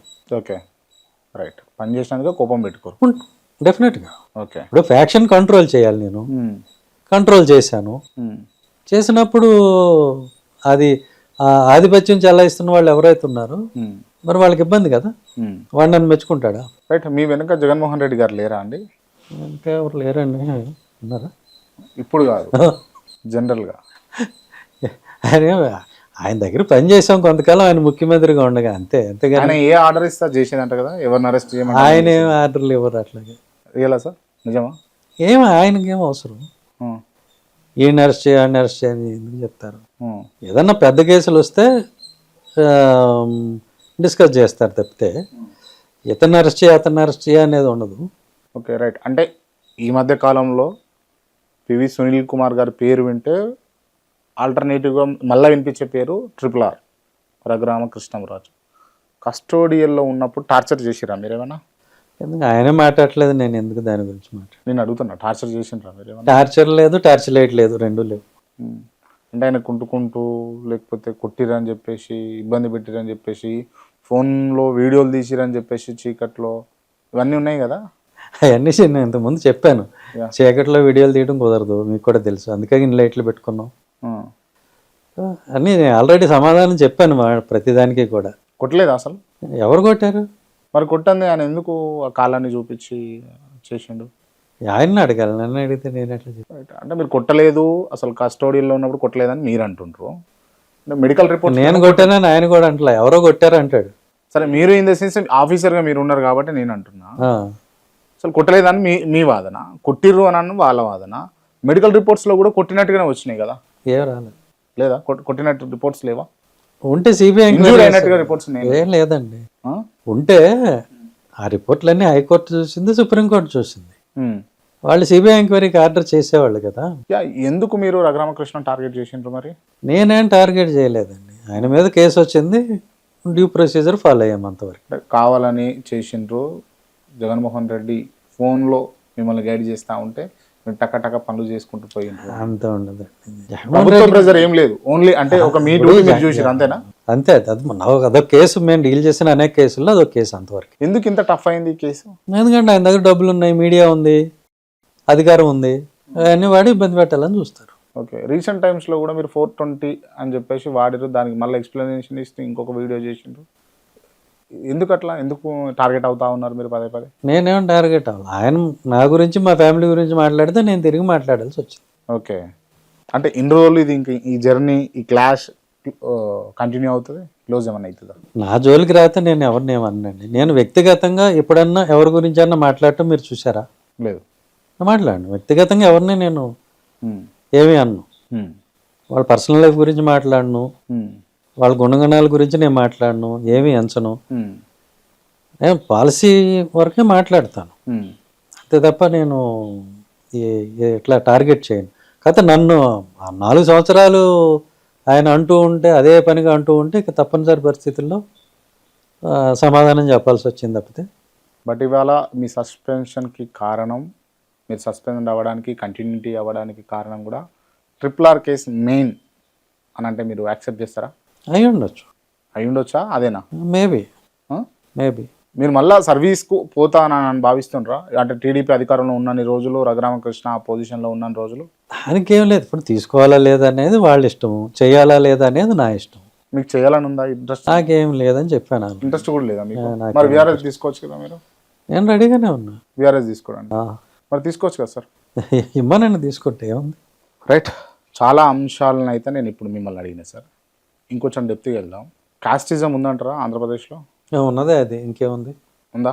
దేశంలోనే ఉంది. ఆంధ్రప్రదేశ్ ఏం ఎగ్జాక్ట్ పర్టికులర్గా ఆంధ్రప్రదేశ్లో ఏమన్నా నడుస్తుందా అని అంటే? పర్టికులర్గా ఆంధ్ర అనక్కర్లేదు, దేశం మొత్తం ఉంది, అలాగే ఆంధ్రలో కూడా ఉంది. రైట్, మొన్న మీరు చేసినటువంటి వ్యాఖ్యలు ఏవైతే ఉన్నాయో, కాపులను ముఖ్యమంత్రి చేసుకోండి అని చెప్పేసి, అవి పెద్ద దుమారం రేగినాయి. కొంతమంది మీ మాటలకు ఇన్ఫ్లుయెన్స్ అయిన వాళ్ళు పార్టీలు మారుతూ ఉన్నారు. ఆ క్రెడిట్ మీదే కదా? వాళ్ళు ఎందుకు మారారో నాకు తెలియదు, నేను అట్లా ఏం చెప్పలేదు కదా. అది ముందు నుంచి ఉన్న ఒక థాట్. అది 2005 సంవత్సరం నుంచి నేను, కొంతమంది కాపు మిత్రులు అందరం కలిసి అనుకుంటున్న మాట. అది కాపులు దళితులు కలిస్తే ఎక్కువ నెంబర్ ఉన్నారు కాబట్టి షేరింగ్ బేసిస్లో ఇద్దరు ముఖ్యమంత్రులు అయ్యే అవకాశం ఉంది కదా, మిగతా పార్టీల్లో అవకాశం రాదు అనే మాట మేము అనుకున్నది. రైట్, మీరు సర్వీస్లో ఉండి వన్ ఎందుకు ఆలోచించారు సార్? ఏ సర్వీసులు ఉంటే ఇంకా ఆలోచించకూడదు ఏంటండి? జస్ట్ క్యాజువల్గా అడుగుతాను. పాలిటిక్స్ మీకు చాలా రోజుల నుంచి ఇంట్రెస్ట్ ఉందా? ఇంట్రెస్ట్ అంటే అసలు పాలిటిక్స్ ఇంట్రెస్ట్ లేనివాడు ఎవడు ఉంటాడు ఈ దేశంలో? అందరికీ ఉంటుంది. ఓకే, సినిమాలు రాజకీయాలు రెండే కదా మనకు, క్రికెట్ 3 కదా మనకు తెలిసి. కొంతమంది అంటే మీరు నాకు తెలిసి అంటే ఆఫీసర్గా, చాలా పవర్ఫుల్ ఆఫీసర్గా మీరు ఉన్నారు, పనిచేసిండ్రు, చాలా కేసెస్ నక్సల్స్ తోటి లేకపోతే క్రిమినల్స్ తోటి చాలా కేసెస్ డీల్ చేసి, సో ఒక ప్యాషన్ తోటి లేకపోతే ఒక డెడికేషన్ తోటి అయితే అదంతా సాధ్యమవుతుందని నేను ఫీల్ అవుతా బేసిక్గా. అంటే అట్లాంటి వ్యక్తి మీరు పాలిటిక్స్ వైపు మళ్ళడానికి కారణం డిస్క్రిమినేషన్ ఏనా? అంటే political power is the master key అని బాబాసాహెబ్ అంబేద్కర్ చెప్పారు. ఓకే, సో ఇది ఏదైనా కూడా మీరు తీసుకుంటే చివరికి అల్టిమేట్గా పొలిటికల్ పవర్లోకే వెళ్తుంది. ఓకే, మీకు పోస్ట్ రావటానికైనా, సస్పెండ్ అవటానికైనా, లేకపోతే మీకు అవమానం జరగటానికైనా, లేకపోతే మీకు ఒక గౌరవం దక్కడం అయినా, ప్రతిదానికి రాజకీయమే ప్రాతిపదిక. ఓకే, అది ఆ పొలిటికల్ పవర్ లేకుండా మీకు ఏది కూడా రాదు. ఇప్పుడు ఫర్ ఎగ్జాంపుల్ అంటే నేను జస్ట్ ఊరికే చెప్తా, మీకు నేను ఆఫీసర్గానే తెలుసు, బట్ నేను దానికన్నా ముందు ఒక రైటర్ని. ఓకే, తెలుగులో సెటైర్ రాసిన మొత్తం ఈ 100-150 సంవత్సరాల తెలుగు అంటే లిటరరీ హిస్టరీలో సెటైర్ రాసిన రైటర్స్ 4 ఉన్నారు. ఓకే, మనకి రావిశాస్త్రి, పతంజలి, ముళ్ళపూడి, తర్వాత నేను. ఓకే, సెటైర్ రాయగలిగిన వాళ్ళు అరుదు అనమాట. ఓకే, ఓకే, ఓకే, ఇంత అరుదైన సాహిత్య ప్రక్రియ చేసినందుకు నాకు ఎప్పుడో రావాలి పద్మశ్రీ కానీ మరొకటి కానీ. ఇక నాకన్నా అర్హుడైతే ఎవడు ఉండడు, అది ధైర్యంగా చెప్తాను. సరే, పోలీస్ ఆఫీసర్గా నాకు Indian police medal, president police medal అవన్నీ వచ్చినాయి. అది పెద్ద గర్వంగా నేనేం ఫీల్ అవును, మంచిదే వచ్చినాయి పని చేసినందుకు. కానీ దానికన్నా విశిష్టమైంది ఏంటంటే నేను లిటరేచర్ కోసం నేను ఇచ్చిన కంట్రిబ్యూషన్ చాలా ఎక్కువ. తెలుగు లిటరేచర్కి, తెలుగు జాతికి నా కంట్రిబ్యూషన్ చాలా ఎక్కువ. ఓకే, చెప్పాను కదా, 4 రాయగలరు సెటైర్, రాసిన 4లో నేను ఒకడిని. ఓకే, దానికి ఎవడు పట్టించుకోడు. రాజకీయాలు అంటే ఇంట్రెస్ట్ ఉందని మీరు అడిగారు. చెప్పాను కదా, తెలుగు వాళ్ళకి ఇవే పొద్దున్న లెగిస్తే రాజకీయం, సినిమాలు, క్రికెట్. అది తప్పితే ఇంకోటి తెలియదు, లిటరేచర్ అని మరొకటి అని ఏమి అసలు అవి పట్టించుకోరు. అది జాస్తి డిమాండ్ లేకుండా ఇచ్చారు కదా వాటికి. అదే నేను చెప్తున్నాను కదా, ఆటవికులకి మనకి తేడా ఏంటి? సంస్కృతే కదా. అవును, ఆ సంస్కృతిని మర్చిపోతే అది పరిస్థితి. ఓకే. సో దానికి కూడా కారణం రాజకీయమే. ఓకే. అదే కనుక నేను ఒక ఎఫ్లియంట్ పాలక వర్గాల్లో కులంలో పుట్టుంటే ఈ పాటికి పద్మశ్రీ దాటి పద్మభూషణ్ దాకా వచ్చేసి ఉండేది. యాక్సెప్ట్ చేస్తారు. యా, యాక్సెప్ట్ చేస్తారు అది అట్లా ఏది పాలకవర్గ కులాలలో పుట్టుంటే అని చెప్పి. అవును, వచ్చిండేవి, ఇవన్నీ వచ్చిండేవి. జ్ఞానపీఠ అవార్డు అన్నీ వచ్చిండేవి. అంటే కేవలం దళితుడైన కారణంగానే ఇవాళ ఈ పొజిషన్. దానికి గుర్తింపు ఉండదు. కేవలం దళిత్ దాన్ని కూడా అంబేద్కర్ గారు చెప్తారు, కాన్స్పిరసీ ఆఫ్ సైలెన్స్ అని. నీలో ఒక ప్రతిభ ఉన్నప్పుడు దళితుల్లో, అంటే దళితుడు కానీ వెనుకబడిన తరగతులు కానీ వాళ్ళలో స్త్రీల్లో కానీ ఒక ప్రతిభ ఉన్నప్పుడు దాని గురించి ఎవరు మాట్లాడరు. ఎందుకు మాట్లాడరు? అదే కాన్స్పిరసీ ఆఫ్ సైలెన్స్. మాట్లాడకపోతే దాని గురించి ఎవరికి తెలియదు కదా, విలువ ఉండదని. నాటే జోక్ కదా. అంటే మీరు మీ సర్వీస్ కానీ ఐపీఎస్ క్యాడర్ దాకా ఐపీఎస్ అవ్వడం కానీ వివిధ క్యాడర్లో మీరు పోస్టింగ్లు చేయడం కానీ ఇదంతా నాటే జోక్ అయితే కాదు. సో మీరు ఏ డిస్క్రిమినేషన్ అంటే అక్కడ నుంచి డౌన్ నుంచి మీరు ఈ పొజిషన్ రావడానికి డిస్క్రిమినేషన్ ఫేస్ చేసినారా మీరు? చాలాసార్లు అండి, ప్రతి క్షణం ఉంటుంది అది. డిస్క్రిమినేషన్ లేకుండా లైఫ్ అనేది ఉండదు. పర్టికులర్గా క్యాస్ట్ డిస్క్రిమినేషన్. క్యాస్ట్ డిస్క్రిమినేషన్ నేను చెప్పేది, మన ఐడెంటిటీ క్యాస్ట్ ఈ సమాజంలో. వ్యక్తికి ఏం గుర్తింపు ఉండదు, గౌరవం ఉండదు. మళ్ళీ your identity is your caste. ఒకవేళ నేను అడుగుతున్నా, ఒక కమ్మనో ఒక కాపువో లేకపోతే సునీల్ కుమార్ గారు అయి ఉంటే ఇవాళ చీఫ్ సెక్రటరీ లేకపోతే ఇంకోటో పెద్ద పదవి, ఇంకా మీరు వరించలేని పదవి మీకు ఈ స్థితి రాకుండా ఉండేటోళ్ళ ఖచ్చితంగా యాక్సెప్ట్ ఇట్. బాధపడుతున్నారు దానికి ఏమన్నా? నేనేం బాధపడను. నేను దళితుడిగా పుట్టినందుకు గర్వపడతాను, మళ్ళీ దళితుడిగానే పుడతాను, నాకేం లేదు. మళ్ళీ దళితులుగా పుడతా. డిస్క్రిమినేషన్ ఫేస్ చేసిన అంటారు కదా సార్. తెలియాలి కదా, డిస్క్రిమినేషన్ తెలిసి దాని మీద ఫైట్ చేయాలి కదా. ఇంకా ఎట్లా పుట్టి బాధపడటం నయం, కానీ ఒక అప్రెసర్గా పుట్టి గర్వపడటం అనేది అది ఇక్కడ వరకు వచ్చింది కాబట్టి అడుగుతున్నా. టీడీపీ మాలలకు వ్యతిరేకమా? ఏ పార్టీ కూడా ఒక కులానికి వ్యతిరేకము, ఒక కులానికి అనుకూలం అనేది ఉండదు. బేసిక్గా వాళ్ళకి ఏ పార్టీకి, ఏ పొలిటికల్ పార్టీ అయినా, టీడీపీ కావచ్చు, వైసీపీ కావచ్చు, కాంగ్రెస్ కావచ్చు, కమ్యూనిస్ట్ కావచ్చు, బీజేపీ కావచ్చు, బీఎస్పీ కావచ్చు, తమిళ మక్కల కచ్చి కావచ్చు, ఏదైనా కావచ్చు, వాళ్ళందరికీ ఏంటంటే ఓట్ అనేది ఒక నెంబరు, ఒక కులం అనేది ఓట్ బ్యాంక్. సో వీళ్ళు మనకు ఓట్లు వేస్తారా వెయ్యరా అట్లనే చూస్తారు. కానీ వీళ్ళకి మనం వ్యతిరేకంగా ఉండాలని ఎందుకు ప్రయాణం మొదలు పెడతారు? కుల రాజకీయాలు ఉన్నాయా? అదే చెప్తున్నా. మీరు ఓటు వేస్తే వాళ్ళకి, వాళ్ళు మీకు అనుకూలంగా ఉంటారు. ఓటు వేయకపోతే సహజంగా వ్యతిరేకంగా ఉంటారు. అంటే దళిత్స్ వేయనందుకే టీడీపీ, అంటే పర్టికులర్గా మాలలు వేయనందుకే టీడీపీ వ్యతిరేకిస్తుందా మాలల్ని? మరి వ్యతిరేకిస్తుందా? అసలు అది ఉందా? టీడీపీకి ఉందా ఆ కన్సర్న్ ఉందా? అంటే అది ఎట్లా జరిగింది అని అంటే, ఇప్పుడు మన టీడీపీ వైపు నుంచి కాకుండా దళితుల వైపు నుంచి చెప్దాం. ఎందుకంటే మనం ఇటు నుంచి చెప్తే దళితుల మాలలు, ఓకే, మాలలు, మన టీడీపీ వైపు నుంచి చెప్తే అదే ఎక్విజిషన్ లా ఉంటుంది, అసలు సబ్జెక్ట్ పక్కకు పోద్ది. ఓకే. ఏ కులానికైనా కూడా ఒక రాజకీయ చైతన్యం ఉండాలి. పొలిటికల్ స్లావరీ అనేది ఉండకూడదు. స్లావరీ అంటే ఏంటి? బానిసత్వం. బానిసత్వం అంటే మీరు అయ్యా నా ఓటు మీకే, మా తాత వేసాడు, మా నాన్న వేసాడు, నేను వేస్తా, మా కొడుకు కూడా మీకే వేస్తాడు. ఎందుకు వేస్తున్నావు? దానికి సమాధానం నీకు కూడా తెలియదు. దాన్నే రాజకీయ బానిసత్వం అంటాం, పొలిటికల్ స్లావరీ అంటాం. అది మాలల్లో ఉంది. చైతన్యం లేదంటారా? చెప్పాను కదా. మనం చూసుకుంటే ఈ 75 సంవత్సరాల చరిత్రలో 75 సంవత్సరాలు నువ్వు ఒక పార్టీకి ఓటేస్తావు, కాంగ్రెస్ పార్టీకి. ఎందుకు వేస్తావు? ఏమొచ్చింది నీకు? తెలీదు. నువ్వేమన్నా అడుగుతున్నావా? అడగవు. నువ్వు అడగకుండా వాళ్ళు ఎవరు. సో నువ్వు అడగవు, వాళ్ళు ఎవరు, ఓటేస్తావు. ఎందుకు వేస్తున్నావు? తెలియదు నీకు. అప్పుడు ఏమవుద్ది? కొత్తగా ఒక పార్టీ వచ్చినప్పుడు టీడీపీ కానీ ఇంకొకళ్ళు కానీ వాళ్ళు ప్రయత్నం చేస్తారు, ఓకే మీరు కూడా మాకు వేయండియా, మీకు ఏమైనా చేస్తామని. అట్లా దానిలో భాగంగానే వాళ్ళు పాజిటివ్గా కొన్ని గెస్చర్స్ ఇస్తారు. ఉదాహరణకి జిఎంసి బాలయ్య గారిని లోక్సభ స్పీకర్ని చేయడం అదో పాజిటివ్ సైన్. మేము మీకు వ్యతిరేకం కాదయా, మేము మీకు అనుకూలంగానే ఉన్నామని చెప్పడం. అది అంటే కులంలో ఉన్నటువంటి ఒక పెద్ద ఆయనకు చెప్తున్నా మీకు ప్రతిభా భారతి గారికి అసెంబ్లీ స్పీకర్ ఇస్తారు. అట్లా కొన్ని కాకిమాధరావుకి చీఫ్ సెక్రటరీ. అట్లా ఇవన్నీ పాజిటివ్ సైన్స్. మీరు మాకు ఓట్లు వేయండి, మేము మీకు వ్యతిరేకం కాదని వాళ్ళు చెప్తున్నారు నీకు. ఓకే, అప్పుడు నువ్వేం చేయాలి? తెలివైన వాడు అయితే మనం వద్దనుకున్నా అవును అనుకున్నా పార్టీలు అధికారం మారుతుంది ప్రతి 5 ఏళ్ళకి ఒకసారి. అవును, మారినప్పుడు తెలివైన వాడు అయితే ఏం చేయాలి? ఏ పార్టీ అయితే అధికారంలోకి రాబోతుందో వాళ్ళతో బార్గెయిన్ చేసుకోవాలి. అయ్యా ఈసారి మీరు వచ్చేలా ఉన్నారు, మా ఓట్లు కూడా మీకు వేస్తాము, ఏదైనా మాకు దళితవాడ పంచాయతీ ఇవ్వండి. మా దళితుల్లో ప్రొఫెషనల్స్ ఉన్నారు, డాక్టర్స్, ఇంజనీర్స్, తర్వాత ఈ ఎడ్యుకేషన్ సెక్టర్లో పనిచేసిన వాళ్ళు, వీళ్ళంతా ఉన్నారు. వాళ్ళు ఒక రెసిడెన్షియల్ కాలేజీ పెట్టుకుంటాడు, ఒక సాఫ్ట్వేర్ కంపెనీ పెట్టుకుంటాడు, ఒక హాస్పిటల్ పెట్టుకుంటాడు. వాళ్ళకి 2 కోట్లు without any guarantee, without any interest ఇవ్వండి. ఓకే, ఇది అడగాలి నువ్వు. దానికి కూడా వెసులుబాటు ఉంది. 20,000 కోట్లు ఒక 5,000 కోట్లు పెడితే ఒక 250 మంది డాక్టర్స్ క్లినిక్ పెట్టుకున్నారు అనుకుందాం ప్రతి సంవత్సరం. వీడు ఒక 10 మందికి ఉద్యోగం ఇచ్చినా కూడా ఒక 2,500 మందికి మన ఎంప్లాయ్మెంట్ వస్తుంది. అవును. సో అట్లా ఇతను ఒక 10 ఏళ్లలో ఒక 20-30 వేల జాబ్స్ ఇతను క్రియేట్ చేయగలరు. అవి అడగాలి, అవి అడిగి వాళ్ళతో పని చేయించుకోవాలి. అది రాజకీయ చైతన్యం అంటే. మేము చెప్పేది అదే. పొలిటికల్ ఎడ్యుకేషన్ అంటే ఇదే. ఎడ్యుకేట్, ఆర్గనైజ్, ఎజిటేట్ అంటే ఇదే, ఇంతకు మించి ఏం లేదు.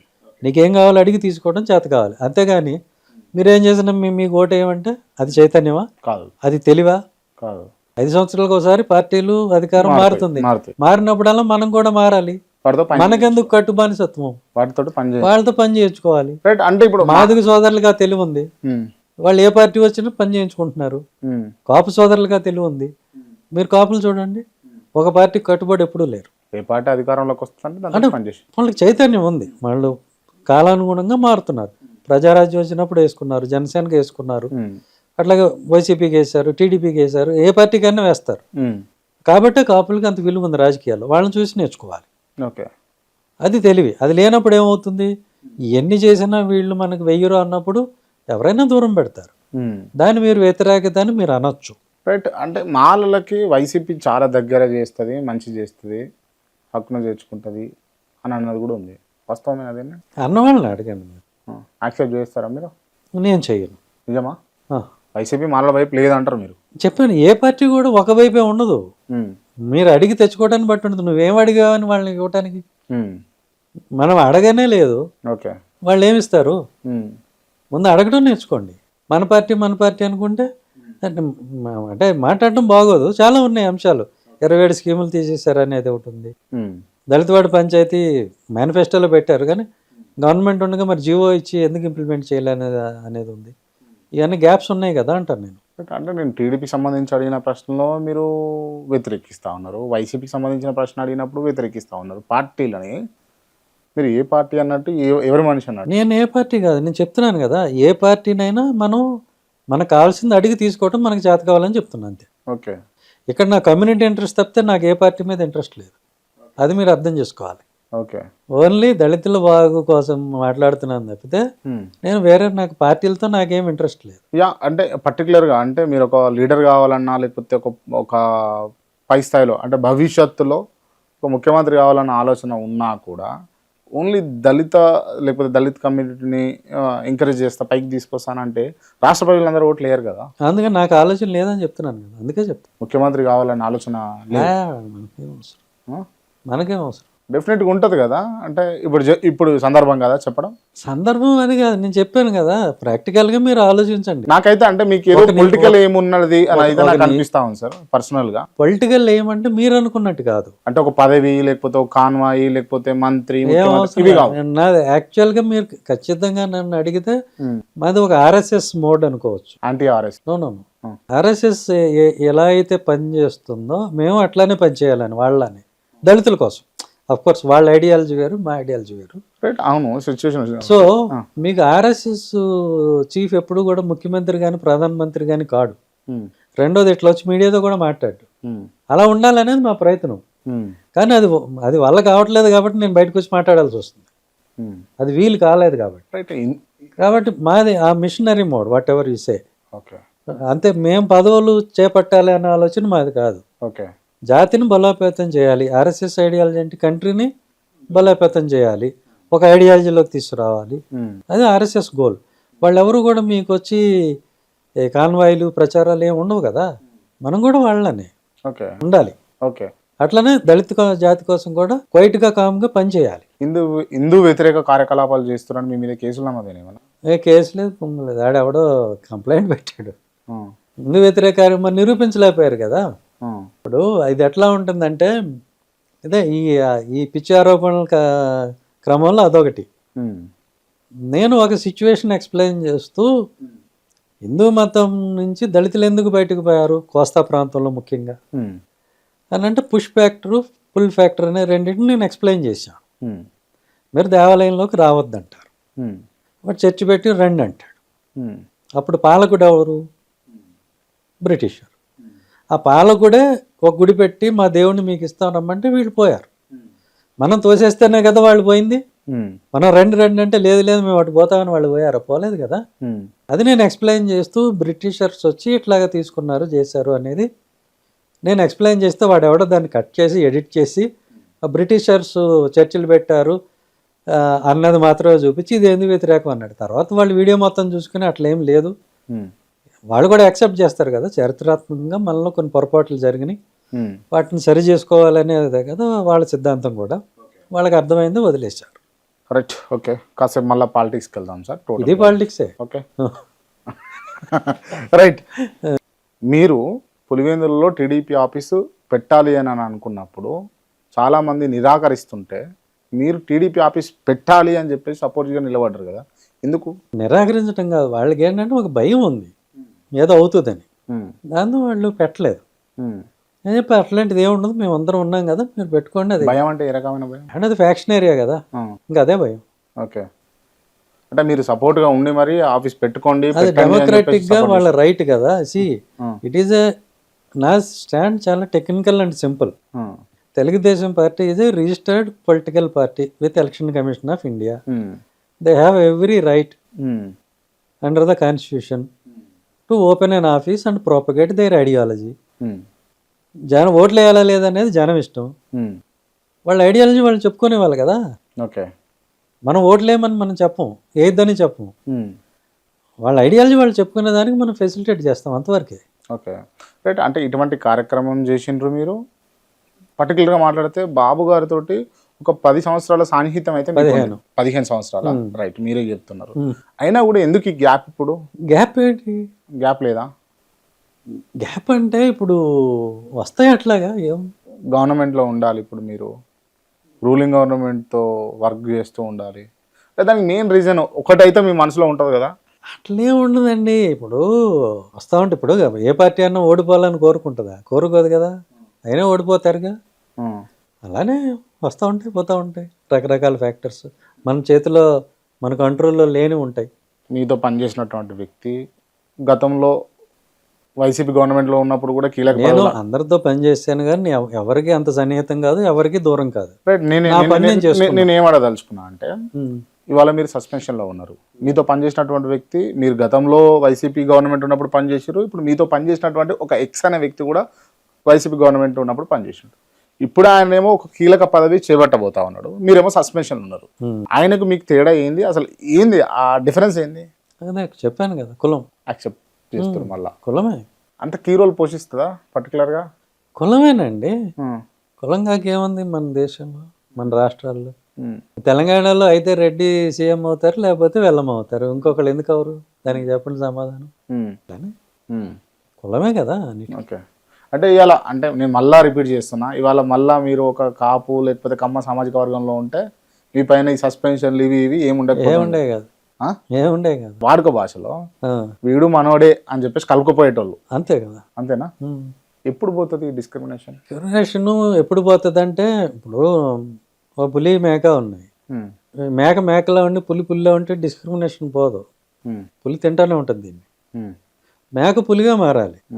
అది పులి ఇది పులి, అప్పుడు జాగ్రత్తగా ఉంటుంది ఒళ్ళు దగ్గర పెట్టు. మేక పులి కావాలంటే చాలా పరిణామ క్రమాలు జరగాలి కదా.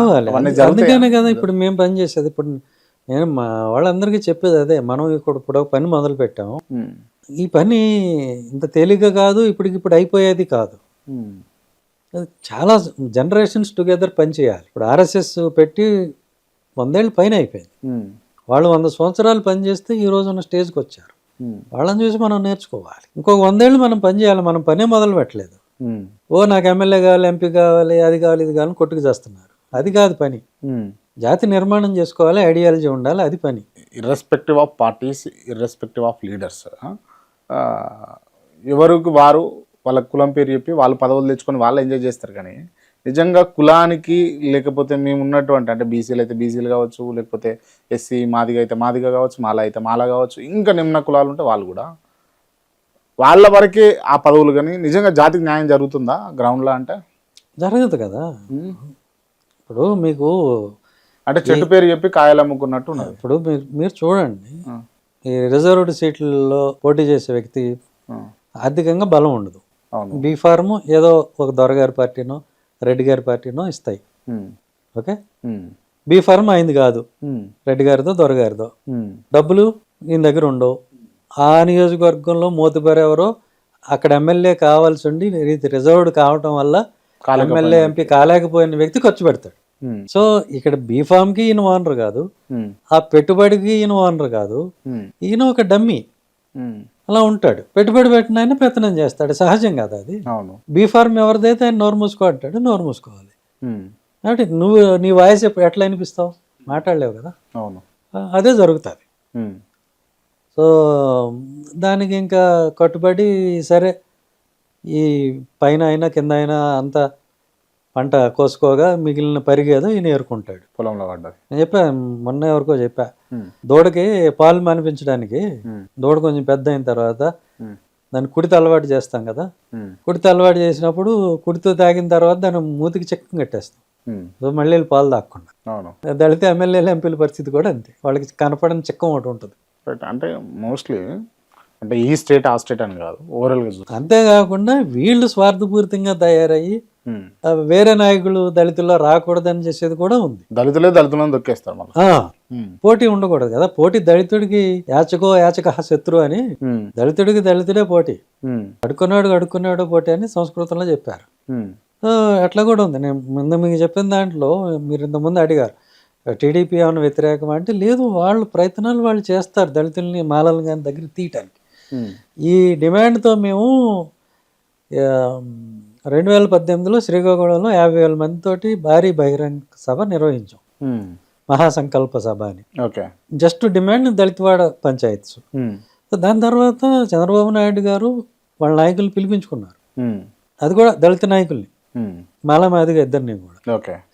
అందులో ఒక మాల నాయకుడు, కొంతమంది మాల నాయకులే, మాదిగలు ఏం చెప్పారు నాకు పెద్దగా తెలియదు, కానీ వద్దు సార్ అది అసలు అవసరం లేదని చెప్పాడు.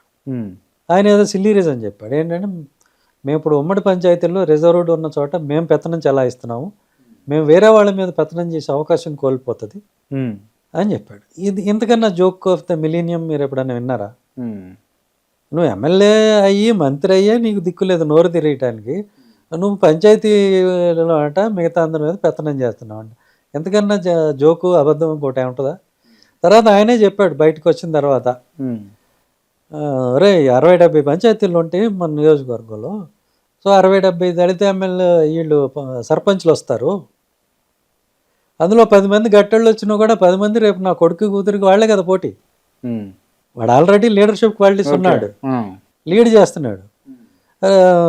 5 సంవత్సరాల్లో 10 కోట్లు పంచాయతీల్లో చేరతాయి, ఖర్చు అవుతాయి. ఆ ఖర్చు పెట్టిన కాంట్రాక్టర్ అతను అనుకుంటాడు, ఆర్థికంగా బలం ఉంటుంది, మరి వాడే కదా రేపు ఎముడికి మొగుడు.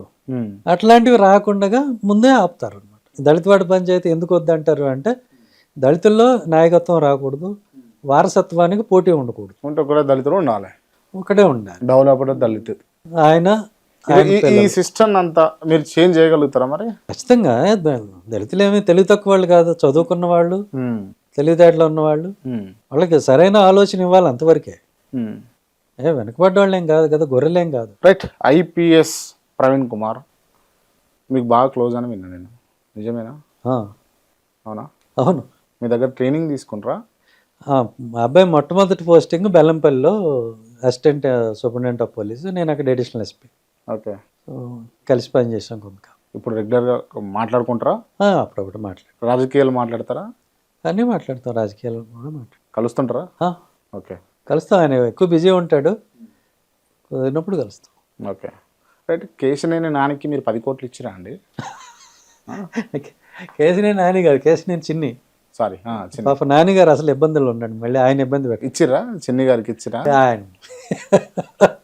ఆయనకి నేను ఎందుకు ఇస్తాను? అసలు ముందు నా దగ్గర ఉంటాయి కదా ఇవ్వటానికి. మీ దగ్గర లేవా? లేవు. ఓకే. ఉంటే ఎక్కడెందుకు ఉంటామండి? ఇక్కడే ఉంటే ఉన్నాయి అనుకుంటారని ఇక్కడే ఉందరేమో. మరి అలా కూడా ఆ అవగాహన కూడా ఇప్పుడు మార్క్సిస్ట్ దృక్పథం, మరొక దృక్పథం లాగా ఇదొక దృక్పథం అనమాట. లేదా? ఇప్పుడు ఉన్నది ఒక లైఫ్, దానిలో ఎవరి కోసమో నటించాల్సిన అవసరం లేదు. పర్సనల్ ఒక క్వశ్చన్ సార్, అంటే ఇఫ్ యూ డోంట్ మైండ్, మీకు అభ్యంతరం లేకపోతే అడుగుతా. అడగండి. అడగొచ్చుగా? ఏదైనా అడగచ్చు. With your permission. No problem. ఎందుకు డివోర్స్ తీసుకున్నారు? డివోర్స్ వ్యక్తిగత కారణాలు, పబ్లిక్లో చెప్పాల్సిన అవసరం లేదా? అవి పర్సనల్ రీజన్స్ కదా. అంటే అవతల ఇంకొక వ్యక్తి ఇన్వాల్వ్ అయి ఉన్నప్పుడు నేను చెప్పడం కరెక్ట్ కాదు. ఓకే. వాళ్ళ ప్రైవసీని కూడా మనం రెస్పెక్ట్ చేయాలి కదా. నిజంగా మీరు హ్యాపీ ఉన్నారా? నేను ఎప్పుడూ హ్యాపీగానే ఉంటానండి. పర్సనల్ లైఫ్ ఇట్లా డిస్టర్బ్ అయ్యి, లైఫ్ ప్రొఫెషనల్ లైఫ్ అట్లా డిస్టర్బ్ అయ్యి, అదే చెప్పాలనుకుంటున్నాను. మెంటల్ కూడా డిస్టర్బ్ అవుతాం కదా. ఏమవును నాకు అట్లాంటిది ఎందుకు మరి? ఇన్ని పుస్తకాలు చదివేది, ఇంత జ్ఞానం దేనికోసం అలా డిస్టర్బ్ అయిపోతే? సి లైఫ్ అనేది ఒక టెంప్లెట్ కాదు. టెంప్లెట్ అంటే ఇలా మొదలవ్వాలి, ఇలా ఎండ్ అవ్వాలి. అందరి లైఫ్ అలా ఉండదు. అలా ఉండాలని కూడా ఎక్కడ లేదు. అలా లేకపోతే తప్పు అనేది కూడా ఎక్కడ లేదు. ఇది ఫస్ట్ మనం నేర్చుకోవాలి. అరే వాళ్ళ లైఫ్లో నా లైఫ్ ఎందుకు లేదు అనేది ఎప్పుడూ రాకూడదు. అసలు ఆ కంపారిజనే తప్పు. ఒక్కొక్కడికి ఒక్కొక్క బిగినింగ్ ఉంటుంది. ఒక్కొక్కడికి కొన్ని పుష్ ఫ్యాక్టర్స్ ఉంటాయి, కొన్ని ఫుల్ ఫ్యాక్టర్స్ ఉంటాయి, కొంత కలిసి వస్తుంది, లక్ ఉంటుంది, ఇలా రకరకాలు. సో వాళ్ళ లైఫ్ లాగా నా లైఫ్ ఎందుకు లేదు అనేది ఆలోచనే తప్పు. అందరి లైఫ్ ఒకలా ఉండాలనుకోవడం కూడా తప్పు. అంటే బాధ అనిపిస్తా పర్సనల్ నథింగ్ అస్సలే. ఇప్పుడు ధీరుభాయ్ అంబానీ ఉన్నాడు, ఆయన ఒమన్లో పనిచేశాడు, పెట్రోల్ పంప్లో. చాలా మంది పనిచేశారు, కానీ అంబానీ ఒకటిగా ఆలోచన వచ్చింది, అక్కడి నుంచి ఆ మెటీరియల్ తీసుకొచ్చి ఇక్కడ అమ్మాలి అనేది. ఇది ఫైబర్, బట్టలు తయారు చేసేది యార్న్. ఆ యార్న్ తీసుకుని సేట్ల దగ్గర తిరిగేవాడు. కొంతమంది కొనేవాళ్ళు, కొంతమంది కొనేవాళ్ళు కాదు, వెయిట్ చేసేవాడు. అది ధీరుభాయ్ అంబానీ బిగినింగ్. ఓకే. ఆయన ఒక స్కూల్ హెడ్ మాస్టర్ కొడుకు. ఓకే. గుజరాత్లో. నేను ఆయన పుట్టిన చోటుకి వెళ్ళి చూసాను, పుణ్యక్షేత్రం లాగా. ఆయన అంటే నాకు అంత అభిమానం. ఓకే. సో అందరు హెడ్ మాస్టర్ల కొడుకులు అంబానీలు అవుతారా? ఒమన్లో పంపులో, పెట్రోల్ పంపులో పనిచేసిన ప్రతివాడు అంబానీ అవుతాడా? సో ఏ రెండు లైఫ్లో ఒకటి కాదు. కాబట్టి నేను అంబానీలా ఉండాలి అని అనుకోవచ్చు, కానీ అలా లేనని బాధపడతాం తప్పు. ప్రయత్నం చేయాలి. రైట్. అట్లా సో లైఫ్ని అలా తీసుకోవాలి, అంతవరకే. మనకున్న బ్లెస్సింగ్స్ మనకు ఉంటాయి. ఇప్పుడు మనం హెల్దీగా ఉన్నాం, కోవిడ్ వచ్చి చిన్నపిల్లలు అనేక మంది చనిపోయారు, మనం స్టిల్ ఈ రోజుకి బతికే ఉన్నాం. That is the reason to be happy. లేకపోవటం అనేది అందరికీ ఉంటుంది. ఇప్పుడు మీరు అదాని గారి దగ్గరికి వెళ్ళి ఏమన్నా ₹1 కావాలంటే టైంకి వచ్చావా, నాకు నిజంగా అవసరం అంటాడు. అనకపోతే నన్ను అడగండి. సో అవసరాలు అందరికీ ఉంటాయి, షార్ట్ కమింగ్స్ అందరికీ ఉంటాయి. మేబీ అదాని గారికి షారుఖ్ ఖాన్లో ఉండాలని ఉండొచ్చు, కానీ అవ్వలేడు. మేబీ షారుఖ్ ఖాన్కి బిల్ గేట్స్లా ఉండాలని ఉండొచ్చు, కానీ అవ్వలేడు. నువ్వు షారుఖ్ ఖాన్ లాగా హ్యాపీగా ఉండు, ఆయన అదానిలా హ్యాపీగా ఉంటాడు, బిల్ గేట్స్లా లైఫ్ వాళ్ళది, నీ లైఫ్ నీది. ఓకే. ఈ పిచ్చి కంపారిజన్ అయ్యొద్దు. Life is a gift, very valid gift. దాన్ని ఎంజాయ్ చేసుకోవడం అంతే. ఓకే. ఎంజాయ్ చేయాలి, మన వల్ల అయినంత చుట్టుపక్కల వాళ్ళకి మంచి చేయాలి. రైట్. అంటే ఇఫ్ యూ డోంట్ మైండ్, నేను ఈ మాట అంటున్నందుకు మీరు ఫీల్ గారు అనుకునే అంటున్నా. చాలా మంది నక్సల్స్ చంపినరు కదా మీరు. నేనేం చంపలా, నేను ఫేక్ ఎన్కౌంటర్స్ చేయలేదు. ఫేక్ ఎన్కౌంటర్ చేస్తే మీరు అన్నమాట కరెక్ట్. ఎక్స్చేంజ్ ఆఫ్ ఫైర్ అయింది, దాంట్లో దాడి ప్రతిదాడులలో చనిపోయినరు కదా. మీ వల్ల నా వల్ల కాదు, వాళ్ళ చేతిలో తుపాకులు ఉండటం వల్ల, వాళ్ళు మమ్మల్ని కాల్చడం వల్ల చనిపోయారు. మీరు ఎవరిని కాల్చలేదా?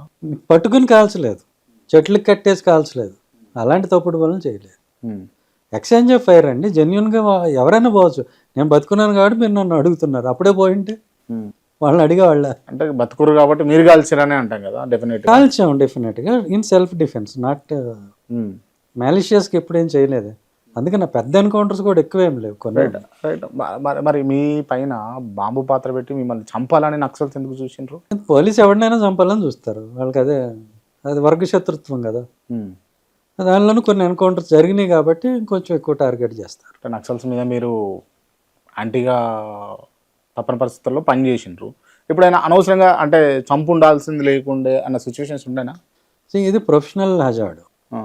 మనం ఒక వృత్తి స్వీకరించిన తర్వాత మనకి ఇష్టం లేకపోయినా పని చేయాలి, చేసాం అంతే. ఇష్టం లేకనే ప్రొఫెషన్ ఇష్టమా ఇష్టం కాదా అనేది పక్కన పెట్టాలి. ఓకే. మీరు అట్లా అడిగితే నాకు నక్సల్స్ని వ్యతిరేకించడానికి నాకు ఆ వెపన్స్ తీసుకొని చట్టాన్ని ఉల్లంఘిస్తున్నారన్న కారణం తప్పితే వాళ్ళలో తప్పు పెట్టడానికి ఏముంది చెప్పండి. నక్సల్స్ ఎవరైనా ఆస్తులు సంపాదించడం మీరు చూసారా? No no no. రైట్. ఇప్పుడు ఆపరేషన్ కగర్ అని చెప్పేసి చేసిండ్రు, మొత్తానికి లేకుండా చేసిండ్రు కదా. దీనిపైన మీ ఒపీనియన్, పర్సనల్ ఒపీనియన్? ఇది స్టేట్ అంతే, అంటే రాజ్యం యొక్క లక్షణం అది. రాజ్యం ప్రశ్నించేవాడిని ఉంచదు.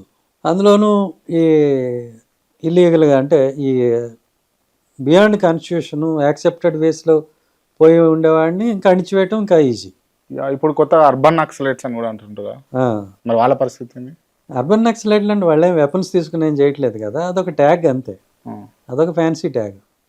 క్వశ్చన్ చేసేవాడిని ఏదో ఒకటి అంటారు, క్వశ్చన్ చేయకూడదా? అది కాదు కదా, రాజ్యాంగం ఇచ్చింది హక్కు, దాని ప్రకారం క్వశ్చన్ చేస్తాం. ఓకే. మనమేమి నార్త్ కొరియాలో లేం కదా. మీరు యాంటీ బీజేపీయా? నేను అట్లా ఏం లేదా, నాకు ఎవరితోనే యాంటీ ఉండదు, నేను ఓన్లీ ప్రో దళిత్ అంతే. ప్రో దళిత్. నాకెవరితోనూ యాంటీ ఉండదు. ఓకే. నేను మతం కోసం ఎవరితోనూ కొట్లాడతలేను, ఓన్లీ ఆర్థికపరమైన విషయాలు, రాజకీయపరమైన విషయాల కోసమే నేను మాట్లాడు. ఏ మతానికి నేను వ్యతిరేకం కాదు, ఎవరి మతాన్ని వాళ్ళు పాటించవచ్చు, దాన్ని ప్రచారం చేసుకోవచ్చు. క్రిస్టియానిటీ అంటే మక్కువ ఉంటుందా? ఎందుకు ఉండాలి? ఉంటుందా అని అడుగుతున్నా. అది నేను అడుగుతున్నా, ఎందుకు ఉండాలి? అన్నీ ఒకటే. రిలీజియన్ అనేది ఒక సూపర్ స్టిషన్. మీ లైఫ్లో అప్పర్ స్టేజెస్ చూసిండ్రు, లోయర్ స్టేజెస్ చూసిండ్రు, ఇబ్బంది పడ్డారు, చెప్పకూడని అన్నీ ఫేస్ చేసిండ్రు, మీరు తెలియని అన్నీ కూడా మీరు అనుభవించిండ్రు. బట్ ఇప్పుడున్నటువంటి పరిస్థితుల్లో చాలామంది చిన్న చిన్న కారణాలకు సూసైడ్లు చేసుకుంటారు. మీరు వాళ్ళకి ఏం చెప్పదలుచుకున్నారు? ఖచ్చితంగా సూసైడ్ అనేది అది ఖచ్చితంగా దేనికి పరిష్కారం కాదు. అంటే చనిపోవడానికి ఉన్న ధైర్యం బతకడానికి ఉండాలి కదా. అంటే రీసెంట్గా జరిగిన సిచ్యువేషన్, అవును, వాళ్ళ హస్బెండ్ దూరం ఉన్నాడు, ఆమె అలోన్గా ఫీల్ అయ్యి వాళ్ళ పిల్లల్ని ఇద్దరిని తీసుకొని పోయి ట్రైన్కు డైరెక్ట్ కార్ అడ్డం పెట్టేసింది. అది పరిష్కారం కాదు కదా అంటా నేను. ఇప్పుడు ఎల్లోన్ ఫీల్ అయితే, ఇప్పుడు అదే చెప్పింది నేను, అందరూ అదొక ప్రెషర్ పెడతారు. అంటే ఈ ఏజ్లో చదువుకోవాలి, ఓకే, అంతవరకు పర్వాలేదు. ఏజ్ కాగానే మ్యారేజ్ కావాలి, ఏజ్ కాగానే పిల్లలు పుట్టాలి, ఏజ్ కానీ పిల్లలు ఐఐటీనో ఐఐఎంఓ చదవాలి, అది కాగానే వాడు అమెరికా వెళ్ళి సెటిల్ అవ్వాలి. ఇట్లయితేనే లైఫ్, లేకపోతే కాదు. అది సోషల్ ప్రెషర్ అది. ఓకే. అట్లా ఏమి ఉండదు. ఓకే. అలానే ఉండాలి అని ఎక్కడ రాసింది? దానికి గ్యారంటీలు ఏమున్నాయి?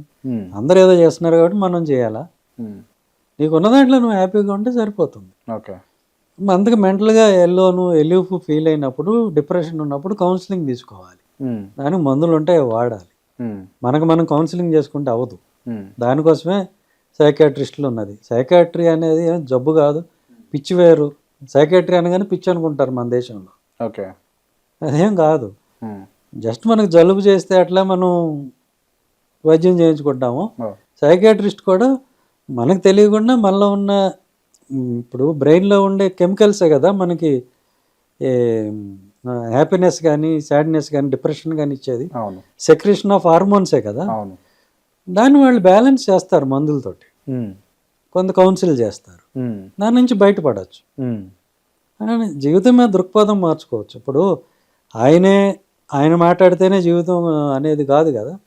మీకు ఎలోన్గా ఫీల్ అయినప్పుడు యూ కనెక్ట్ యువర్ చిల్డ్రన్ ఉన్నారు. నాకైతే రీజనే కనపడలా.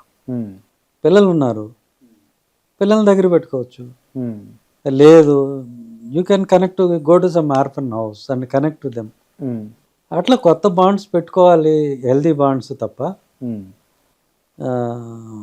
లైఫ్ని అలా అర్ధాంతరంగా ముగించుకోవడం తప్పు. ఇంకా పిల్లల్ని తీసుకెళ్ళడం అనేది ఇంకా తప్పు. ఓకే సార్, రఘురామకృష్ణ వల్ల మీకు నష్టం జరిగిందని భావిస్తారా? టైం అది అంతే, ఆ టైంలో అలా జరగాలంటే అలా జరుగుద్ది, దానికి ఎవరో ఒకరు కారణం అవుతారు, అలా తీసుకుందాం. రైట్. అంటే ఒక 2 రాజకీయ పార్టీల మధ్యలో కొందరు ఆఫీసర్లు నలిగిపోతారు, ఆ ఆఫీసరు ఇప్పుడు మీరేనంటే అయి ఉండొచ్చు, అంతేనా? ఇప్పుడు జగన్మోహన్ రెడ్డి గారు మీతో టచ్ లేరు, ఇప్పుడు సస్పెండ్ అయిన తర్వాత? ఇప్పుడు కాదు, అసలు ముందు ఎప్పటి నుంచో లేరు. ఎప్పటి నుంచో లేరు. గవర్నమెంట్లో పనిచేసిన టచ్లో లేరు అంటే ఎట్లా అండి? ఎందుకుంటారు? ఇప్పుడు నేను యాజ్ అన్ ఆఫీసర్ ఆయనతో టచ్లో ఉన్నాను, అయిపోయింది ఆ బాండ్. ఇప్పుడు ఆయన టైంలో కూడా నేను 2 నెలలు పోస్ట్ లేకుండా ఉంచారు కదా ఆయన నన్ను. ఓకే. ఆయనతో డిఫర్ అయ్యి దూరం రాబట్టే కదా. ఇప్పుడు ఏం కాంటాక్ట్స్ ఏం లేరు అంటే మిమ్మల్ని వైసీపీ సింపథైజర్గా చూస్తారు కదా, దానికి కారణం ఏంటిది? అవగాహన లేకపోవటం, అంతకని అవగాహన లోపం, సమాచార లోపం. ఏదో ఒక ముద్ర వేయటం అనేది ఈజీ కదా, అలా వేస్తాం. వైసీపీ అంటే మీకు ప్రేమ లేదా? ఎందుకు ఉండాలని ఒక కారణం చెప్పండి. క్రిస్టియన్స్కి, దళిత్స్కి కొంత ఫేవరబుల్గా ఉంటుంది. అదే నేను చెప్తున్నాను కదా, ఓటు వేసేటప్పుడు ఈ పిచ్చి ఉండకూడదని చెప్తున్నా. రిలీజియన్ అనో మరొకటి అనో ఓట్లు వేయకూడదని. మనకి ఏమి బెనిఫిట్ వస్తుంది అది అడిగి ఓట్లు వేయమని చెప్తుంటే మళ్ళీ ఆ క్రిస్టియానిటీయో హిందూయిజమో ఇవన్నీ ఏంటి అంటే ఇప్పుడు అంటే అటు టీడీపీకి పనిచేసారు, టీడీపీ నాయకుడితోటి ట్రావెల్ అయ్యిండ్రు, ఇటు వైసీపీకి పనిచేసారు, వైసీపీ నాయకుడితోటి ట్రావెల్ అయ్యిండ్రు. బట్ ఇప్పుడు ఇద్దరిని వ్యతిరేకిస్తారు. నేను ఇద్దరిని వ్యతిరేకించట్లే, ఇద్దరిని సమర్థించట్లేదు. మన పని మనం చేసుకోండి అని చెప్తున్నా, మన బాగు మనం చూసుకోవాలని చెప్తున్నా. దీనివల్ల మీకు ఇబ్బందే కదా, అంటే మేలు జరిగే కార్యక్రమం ఏమీ అనిపిస్తలేదు నాకు పర్సనల్గా. మేలు కీడు మనకి ఏం అవసరం, మనం నమ్మింది మనం ఫాలో అవ్వం. అంటే ఏ పార్టీలు మాలలకు దళితులకు పెద్ద ఫిచ్చింగ్ లేదు, వాళ్ళు మంచి చేయరు అన్నట్టుగా మాట్లాడుతారు. బట్ వైఎస్ రాజశేఖర రెడ్డి గారి ఫ్యామిలీలో మాలలకు ప్రియారిటీ ఉంది, ఫ్యామిలీలో ప్రియారిటీ ఉంది.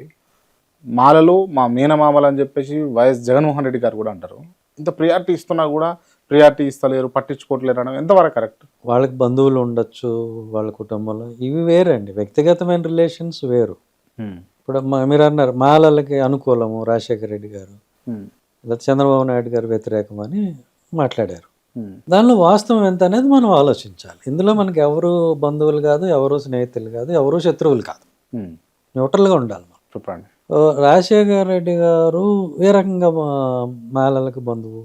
ఇప్పుడు వర్గీకరణ ఈయన ఇంట్రడ్యూస్ చేశారు కాబట్టి, సమర్థించారు కాబట్టి చంద్రబాబు నాయుడు గారిని వ్యతిరేకిస్తారు మాలలు కదా. ఆయన ఒక్కరేనా వర్గీకరణని సమర్థించింది? ఉషా మెహ్రా కమిషన్ అనే దాని ప్రాతిపదిక కదా ఇప్పుడు వర్గీకరణ అనేది వచ్చింది. మరి ఉషా మెహ్రా కమిషన్ ఏ పార్టీ అధికారంలో ఉండగా వేయబడింది? కాంగ్రెస్. అప్పుడు ముఖ్యమంత్రి ఎవరు? రాజశేఖర రెడ్డి, వైఎస్ రాజశేఖర రెడ్డి గారు. ఆయన టైంలోనే ఉషా మెహ్రా కమిషన్ వేశారు. ఉషా మెహ్రా కమిషన్ వర్గీకరణకి అనుకూలంగా, మీరనే ఈ మాలలకు వ్యతిరేకంగా వాటెవర్ రిపోర్ట్ ఇచ్చింది కదా. మరి ఆ రిపోర్ట్ని అసెంబ్లీలో పాస్ చేసింది ఎవరు? కాంగ్రెస్. అప్పుడు ముఖ్యమంత్రి ఎవరు? రాజశేఖర్. సో కాబట్టి ఇక్కడ రాజకీయాల్లో ఎవరు ఎవరికి అనుకూలం కాదు, ఎవరు ఎవరికి వ్యతిరేకం కాదు. అదే నేను చెప్పదలుచుకున్నది. ఎవరు శాశ్వత మిత్రులు కాదు, శాశ్వత శత్రువులు కాదు. మీకు ఆకలిస్తే మీరే భోజనం చేయాలి, పక్కవాడు తింటే మీకు ఆకలి తీరదు. అలాగే మీకు ఆకలిస్తే మీ ఇంట్లో మీరు వంట చేసుకోవాలి. ఆయన ఏదో పక్కన వండి పంపిస్తాడు మనకని చూస్తా కుదరదు. అలాగా ఈ రాజకీయాల్లో ఎవరు మనవాళ్ళు కాదు, ఎవరు పగవాళ్ళు కాదు. ముందు మనకేం కావాలో మనం అడగాలి, మనం చేయించుకోవాలి. మనం ఓట్లు వేస్తామని భరోసా ఇస్తే చంద్రబాబు నాయుడు గారు అయినా చేస్తారు. మనం ఓట్లు వేయము అనేది ఉంటే రాజశేఖర రెడ్డి గారు అయినా మన పని చేస్తాం. అంతేగాని గుడ్డిగా మీరేం చేయకపోయినా మేము వేస్తామయ్యా అంటే అదే పొలిటికల్ స్లేవరీ. నేను చెప్పేది ముందు అది వదిలిపెట్టాలి. ఓకే. అండ్ ఇప్పుడు ఎలాగో ఇది ఇష్యూ వచ్చింది కాబట్టి చెప్తున్నా, ఇప్పుడు మా ఎజెండాలో ఎక్కడా కూడా ఈ ఓన్లీ ఈ కులానికి అనుకూలం, ఈ ఉపకులానికి వ్యతిరేకం అనేది లేదు. దళితవాడి పంచాయతీ వచ్చినప్పుడు మాదిగలకి 2 కోట్లు వస్తాయి, మాదిగూడానికి కూడా, మాదిగైన కూడా సర్పంచ్ అవుతారు, మాదిగలందరూ వార్డు మెంబర్లు అవుతారు, వాళ్ళ వార్డును వాళ్ళు పరిపాలించుకుంటారు. కాబట్టి ఇది అందరికీ పనికి వచ్చేది. మేము ఎప్పుడు కూడా కేవలం ఒక కులానికి, ఒక ఉపకులానికి అని మేము ఎప్పుడు కార్యక్రమం చేయలేదు. ఓకే. కాబట్టి మనకేం కావాలో అడగండి. ఓకే. ఇన్నాళ్ళు కూడా ఈ పోరాటం సమయం అంతా కూడా ఇవ్వద్దని, వర్గీకరణ ఇవ్వద్దని వీళ్ళు, కావాలని వాళ్ళు దీనిలో కాలం గడిపేశారు. దీనివల్ల జరిగిన నష్టం ఏంటంటే 2014 కిరణ్ కుమార్ రెడ్డి గారు కాంగ్రెస్ ముఖ్యమంత్రిగా ఉంటూ ఇచ్చినటువంటి ఉప ప్రణాళిక SC/ST సబ్ ప్లాన్ నిధులు ఏమవుతున్నాయో అవి ఈ రోజుకి 1,40,000 కోట్లు ఖర్చు అయితే అవి మాకు ఎందుకు అందలేదని ఇటు మాలలు కానీ అటు మాదిగలు కానీ ఇద్దరు దాని గురించి మర్చిపోయారు. ఎవరు అడగల. నష్టం ఎవరికి? మీరు అది అడుగుతూ కూడా వర్గీకరణ అనుకూలమో వ్యతిరేకమో ఆ పంచాయతీ పెట్టుకుంటూ కూడా ఇది అడగచ్చు కదా. అవును. ఆ జ్ఞానం ఎందుకు లేకుండా పోయింది? ఉమ్. ఈ రోజుకి మాట్లాడరు. ఓకే. ఉప ప్రణాళిక నిధులు 20,000 కోట్లు మనకి ఎలా అందాలి అనే దాని గురించి ఎందుకు మాట్లాడరు? ఉమ్. మనకు అధికారం కావాలి, డబ్బులు కావాలని ఎందుకు మాట్లాడరు? ఉమ్. దానికోసం ఎందుకు ప్రయత్నం చేయరు? మీరు ఏం చెప్పదలుచుకున్నారు అసలు? అంటే దళిత సోదరులకు, దళితులకు మీరు ఏ విధంగా ఏ అంశాన్ని చెప్పి చైతన్యం చేయదలుచుకున్నారు? మనకి బాబాసాహెబ్ అంబేద్కర్ గారు ఇచ్చింది ఓటు తప్ప మనకి ఏమీ లేదు. ఉమ్. మనకేం ఆస్తులు లేవు, మీడియా లేదు, ఉమ్. మరి భూములు లేవు, వ్యాపారాలు లేవు. ఉన్నది ఒకటే ఓటు. ఉమ్. ఆ ఓటుని వాడుకొని ఉమ్. మనం అధికారం, డబ్బులు తెచ్చుకుంటేనే దళిత వాడికి మన పిల్లలు బాగుంటారు, రాబోయే తరాలు బాగుంటాయి. కనీసం మన పిల్లలు రాబోయే తరాలు ఈ అవమానాలకి, అవహేళనలకి, ఉమ్. ఈ వివక్షకి దూరంగా బతుకుతారు. ఉమ్. నెక్స్ట్ జనరేషన్స్ కోసం మనం పునాది వేయాలి. ఓకే. అంతే తప్ప పనికి మళ్ళీ నాకు నేను ఎమ్మెల్యే అయిపోయి ఏం సాధిస్తావు అని పక్కన పెట్టండి. అయ్యేవాడు అవుతాడు, పోయేవాడు పోతాడు, అది కాదు. ఉమ్. రాబోయే తరాల్లో మన పిల్లలు ఎలా ఉండాలి? ఉమ్. మిగతా వాళ్ళతో సమానంగా, వాళ్ళకన్నా ఉన్నతంగా, గౌరవంగా ఉండాలి, ఆర్థికంగా బలంగా ఉండాలి, రాజకీయంగా బలంగా ఉండాలి. ఇది నేను చెప్పాను. రైట్. ఫైనల్గా అంటే ఇక్కడ ప్రవీణ్ కుమార్ కావచ్చు, ఇక్కడ మీరు కావచ్చు, అంటే పాలిటిక్స్ ఇంట్రెస్ట్ ఉన్నట్టుగా అనిపిస్తుంది. తను స్వేరా పెట్టిండు, మీరు ఏం పెట్టిండ్రు, దానికి బిహైండ్ రీజన్స్ ఏమైనా ఉన్నాయా? నాది రీజన్ చెప్పాను కదా, ఓకే. Empowerment of Dalits. అంతే. ఓకే. దళితులకి అంటే రాజ్యాధికారం. mutually మీరు ఏమైనా అనుకుంటారా, డిస్కషన్ చేసిండ్రా? ఆయన వెళ్ళిన లైన్ వేరు. ఆర్ఎస్ ప్రవీణ్ కుమార్ గారు ఎన్నికల రాజకీయాలకు వెళ్ళారు. అంటే తన ఎమ్మెల్యేగా పోటీ చేయటం, ఒక పార్టీ నడపటం, ఒక పార్టీలో జాయిన్ అవ్వటం, ఆ పాలిటిక్స్ వేరు. నా దారి అది కాదు కదా. ఒక ఆర్గనైజేషన్ ఉండాలి. నా దారి అది కాదు కదా. ఈ ఓటుని బార్గెన్ చేసి, ఏ పార్టీ అయినా సరే వాళ్ళతో బార్గెన్ చేసి మనకు కావలసిన ఉమ్మడి లక్ష్యం మనం సాధించడం, బెనిఫిట్ సాధించడం. బట్ అంటే ఇద్దరు లక్ష్యం ఒకటే, అంటే దళిత్స్ లేకపోతే నిమ్న వర్గాలు బెనిఫిట్ కావాలన్న లక్ష్యం ఒకటే. బట్ ఏంది అని అంటే ఇక్కడ మీరు తీసుకున్న లైన్ వేరు, తను తీసుకున్న లైన్ వేరు. ఇది కూడా ఆయన ఎజెండా వేరు. అంటే ఆయన నేనేమంటున్నా అంటే మీరేమైనా మ్యూచువల్ డిస్కషన్ చేసుకుంటారా అంటున్నా. చాలాసార్లు మాట్లాడుకున్నాం దీని గురించి. మాట్లాడినప్పుడు నేను చెప్పా, అంటే ఎలక్ట్రల్ పాలిటిక్స్ అనేసరికి అన్ని కులాలని కలుపుకుని వెళ్ళాలి, వాళ్ళు ఓట్లు వేయించుకోవాలి. అదంతా డబ్బు, శ్రమ, వీటితో కూడింది. అది అయ్యే పని కాదు అప్పుడే. సరే, మీ ప్రయత్నం మీరు చేయండి అని చెప్పాను. ఓకే. నా దాంట్లో కూడా మనం ప్రయాణం చేసే మార్గంలో కూడా మిగతా కులాలు మద్దతు కావాలి, కానీ వాళ్ళు మనకి ఓట్లు వేయక్కర్లా, మోరల్ సపోర్ట్ ఇస్తే చాలు. అందుకే కాపు కులం వారిని, మిగతా కులాలు అందరినీ, చాకలి, మంగలి, కమ్మవారిలో కూడా, లేకపోతే రెడ్డిలో కూడా మనకి మా ఐడియాలజీ సపోర్ట్ చేసే వాళ్ళందరినీ మేము వెల్కమ్ చేసాం. వాళ్ళందరినీ కూడా మనం మద్దతు తీసుకుంటాం. ఓకే. ఎందుకంటే మనకి పని కావాలి. ఓకే.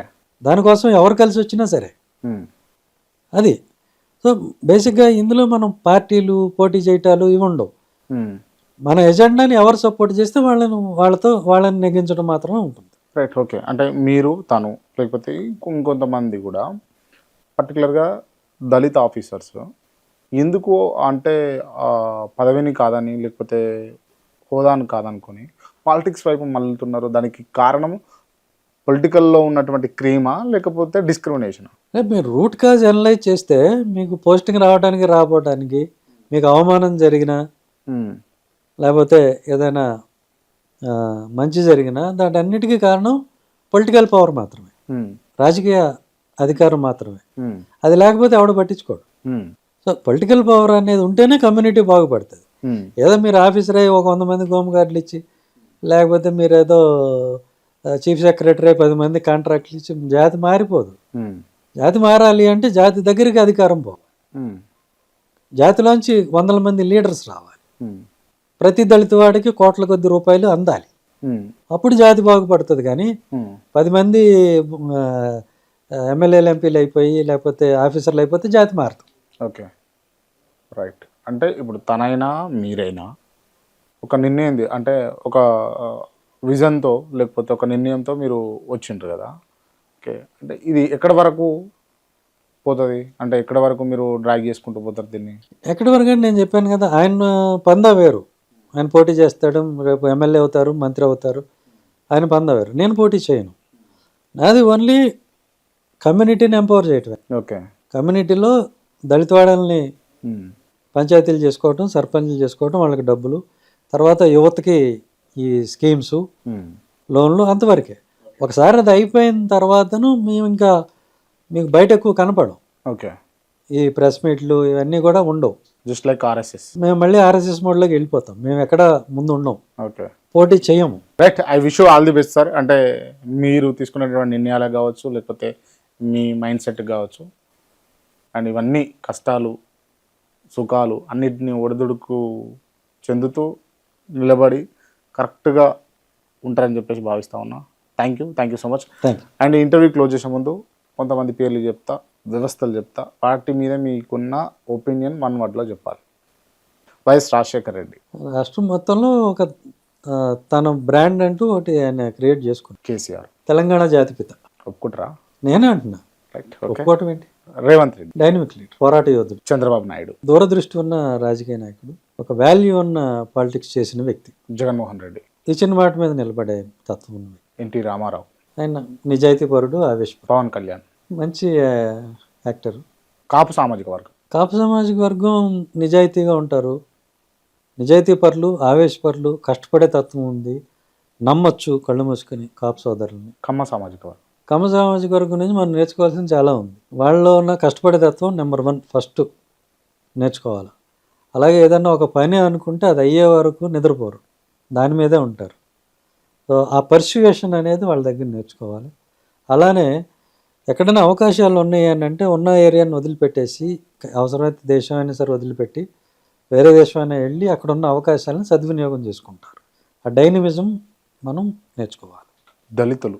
అన్ని కులాల నుంచి మంచిని గ్రహించాలా, ఏ కులాన్ని కూడా విమర్శించొద్దు, వ్యతిరేకించొద్దు. రఘురామకృష్ణంరాజు. చక్కగా చతురంగా మాట్లాడతారు. కాంప్లిమెంటా? బాగా మాట్లాడతాడు ఆయన. ఏదో వదిలిపెడితే మామూలుగా నా గురించి మాట్లాడినప్పుడు తప్పితే మిగతాప్పుడు ఆయన మాట్లాడేది బాగుంటుంది. వైఎస్ షర్మిల. ఆవిడ మీద నాకేం ఒపీనియన్ లేదు. KTR future. RS Praveen Kumar. Future. Modi. ఈ లెఫ్ట్ ఏ మార్క్. ఆయన తనదైన ముద్ర వేశారు. ఆర్ఎస్ఎస్ నుంచి చాలా నేర్చుకోవాలి మనం. వాళ్ళ సింప్లిసిటీ కానీ, ఏమీ ఆశించకుండా పనిచేసే విధానం కానీ, వాళ్ళ ఐడియాలజీకి కట్టుబడి ఉండే విధానం కానీ, ప్రచారం కోరుకోకపోవటం, ఇవన్నీ నేర్చుకోవాలి. ఏం పని చేస్తున్నాం, ఫలితం కోసం చూస్తాం. పివి సునీల్ కుమార్ గారు. బేసిక్గా నేను పాఠకుడిని, తర్వాత రచయితని, తర్వాత ఆఫీసర్ని అని అది వదిలేస్తే ప్రస్తుతం దళితుల కోసం పనిచేస్తాను, ఒక సామాన్య కార్యకర్తని. Journalist Kranthi. Kranthi dynamic. Thank you so much sir. Thank you. Hi అండి, నమస్కారం. నేను మీ PV Sunil Kumar. Please subscribe to KR TV, Kranthi TV. Subscribe, share, like. Thank you.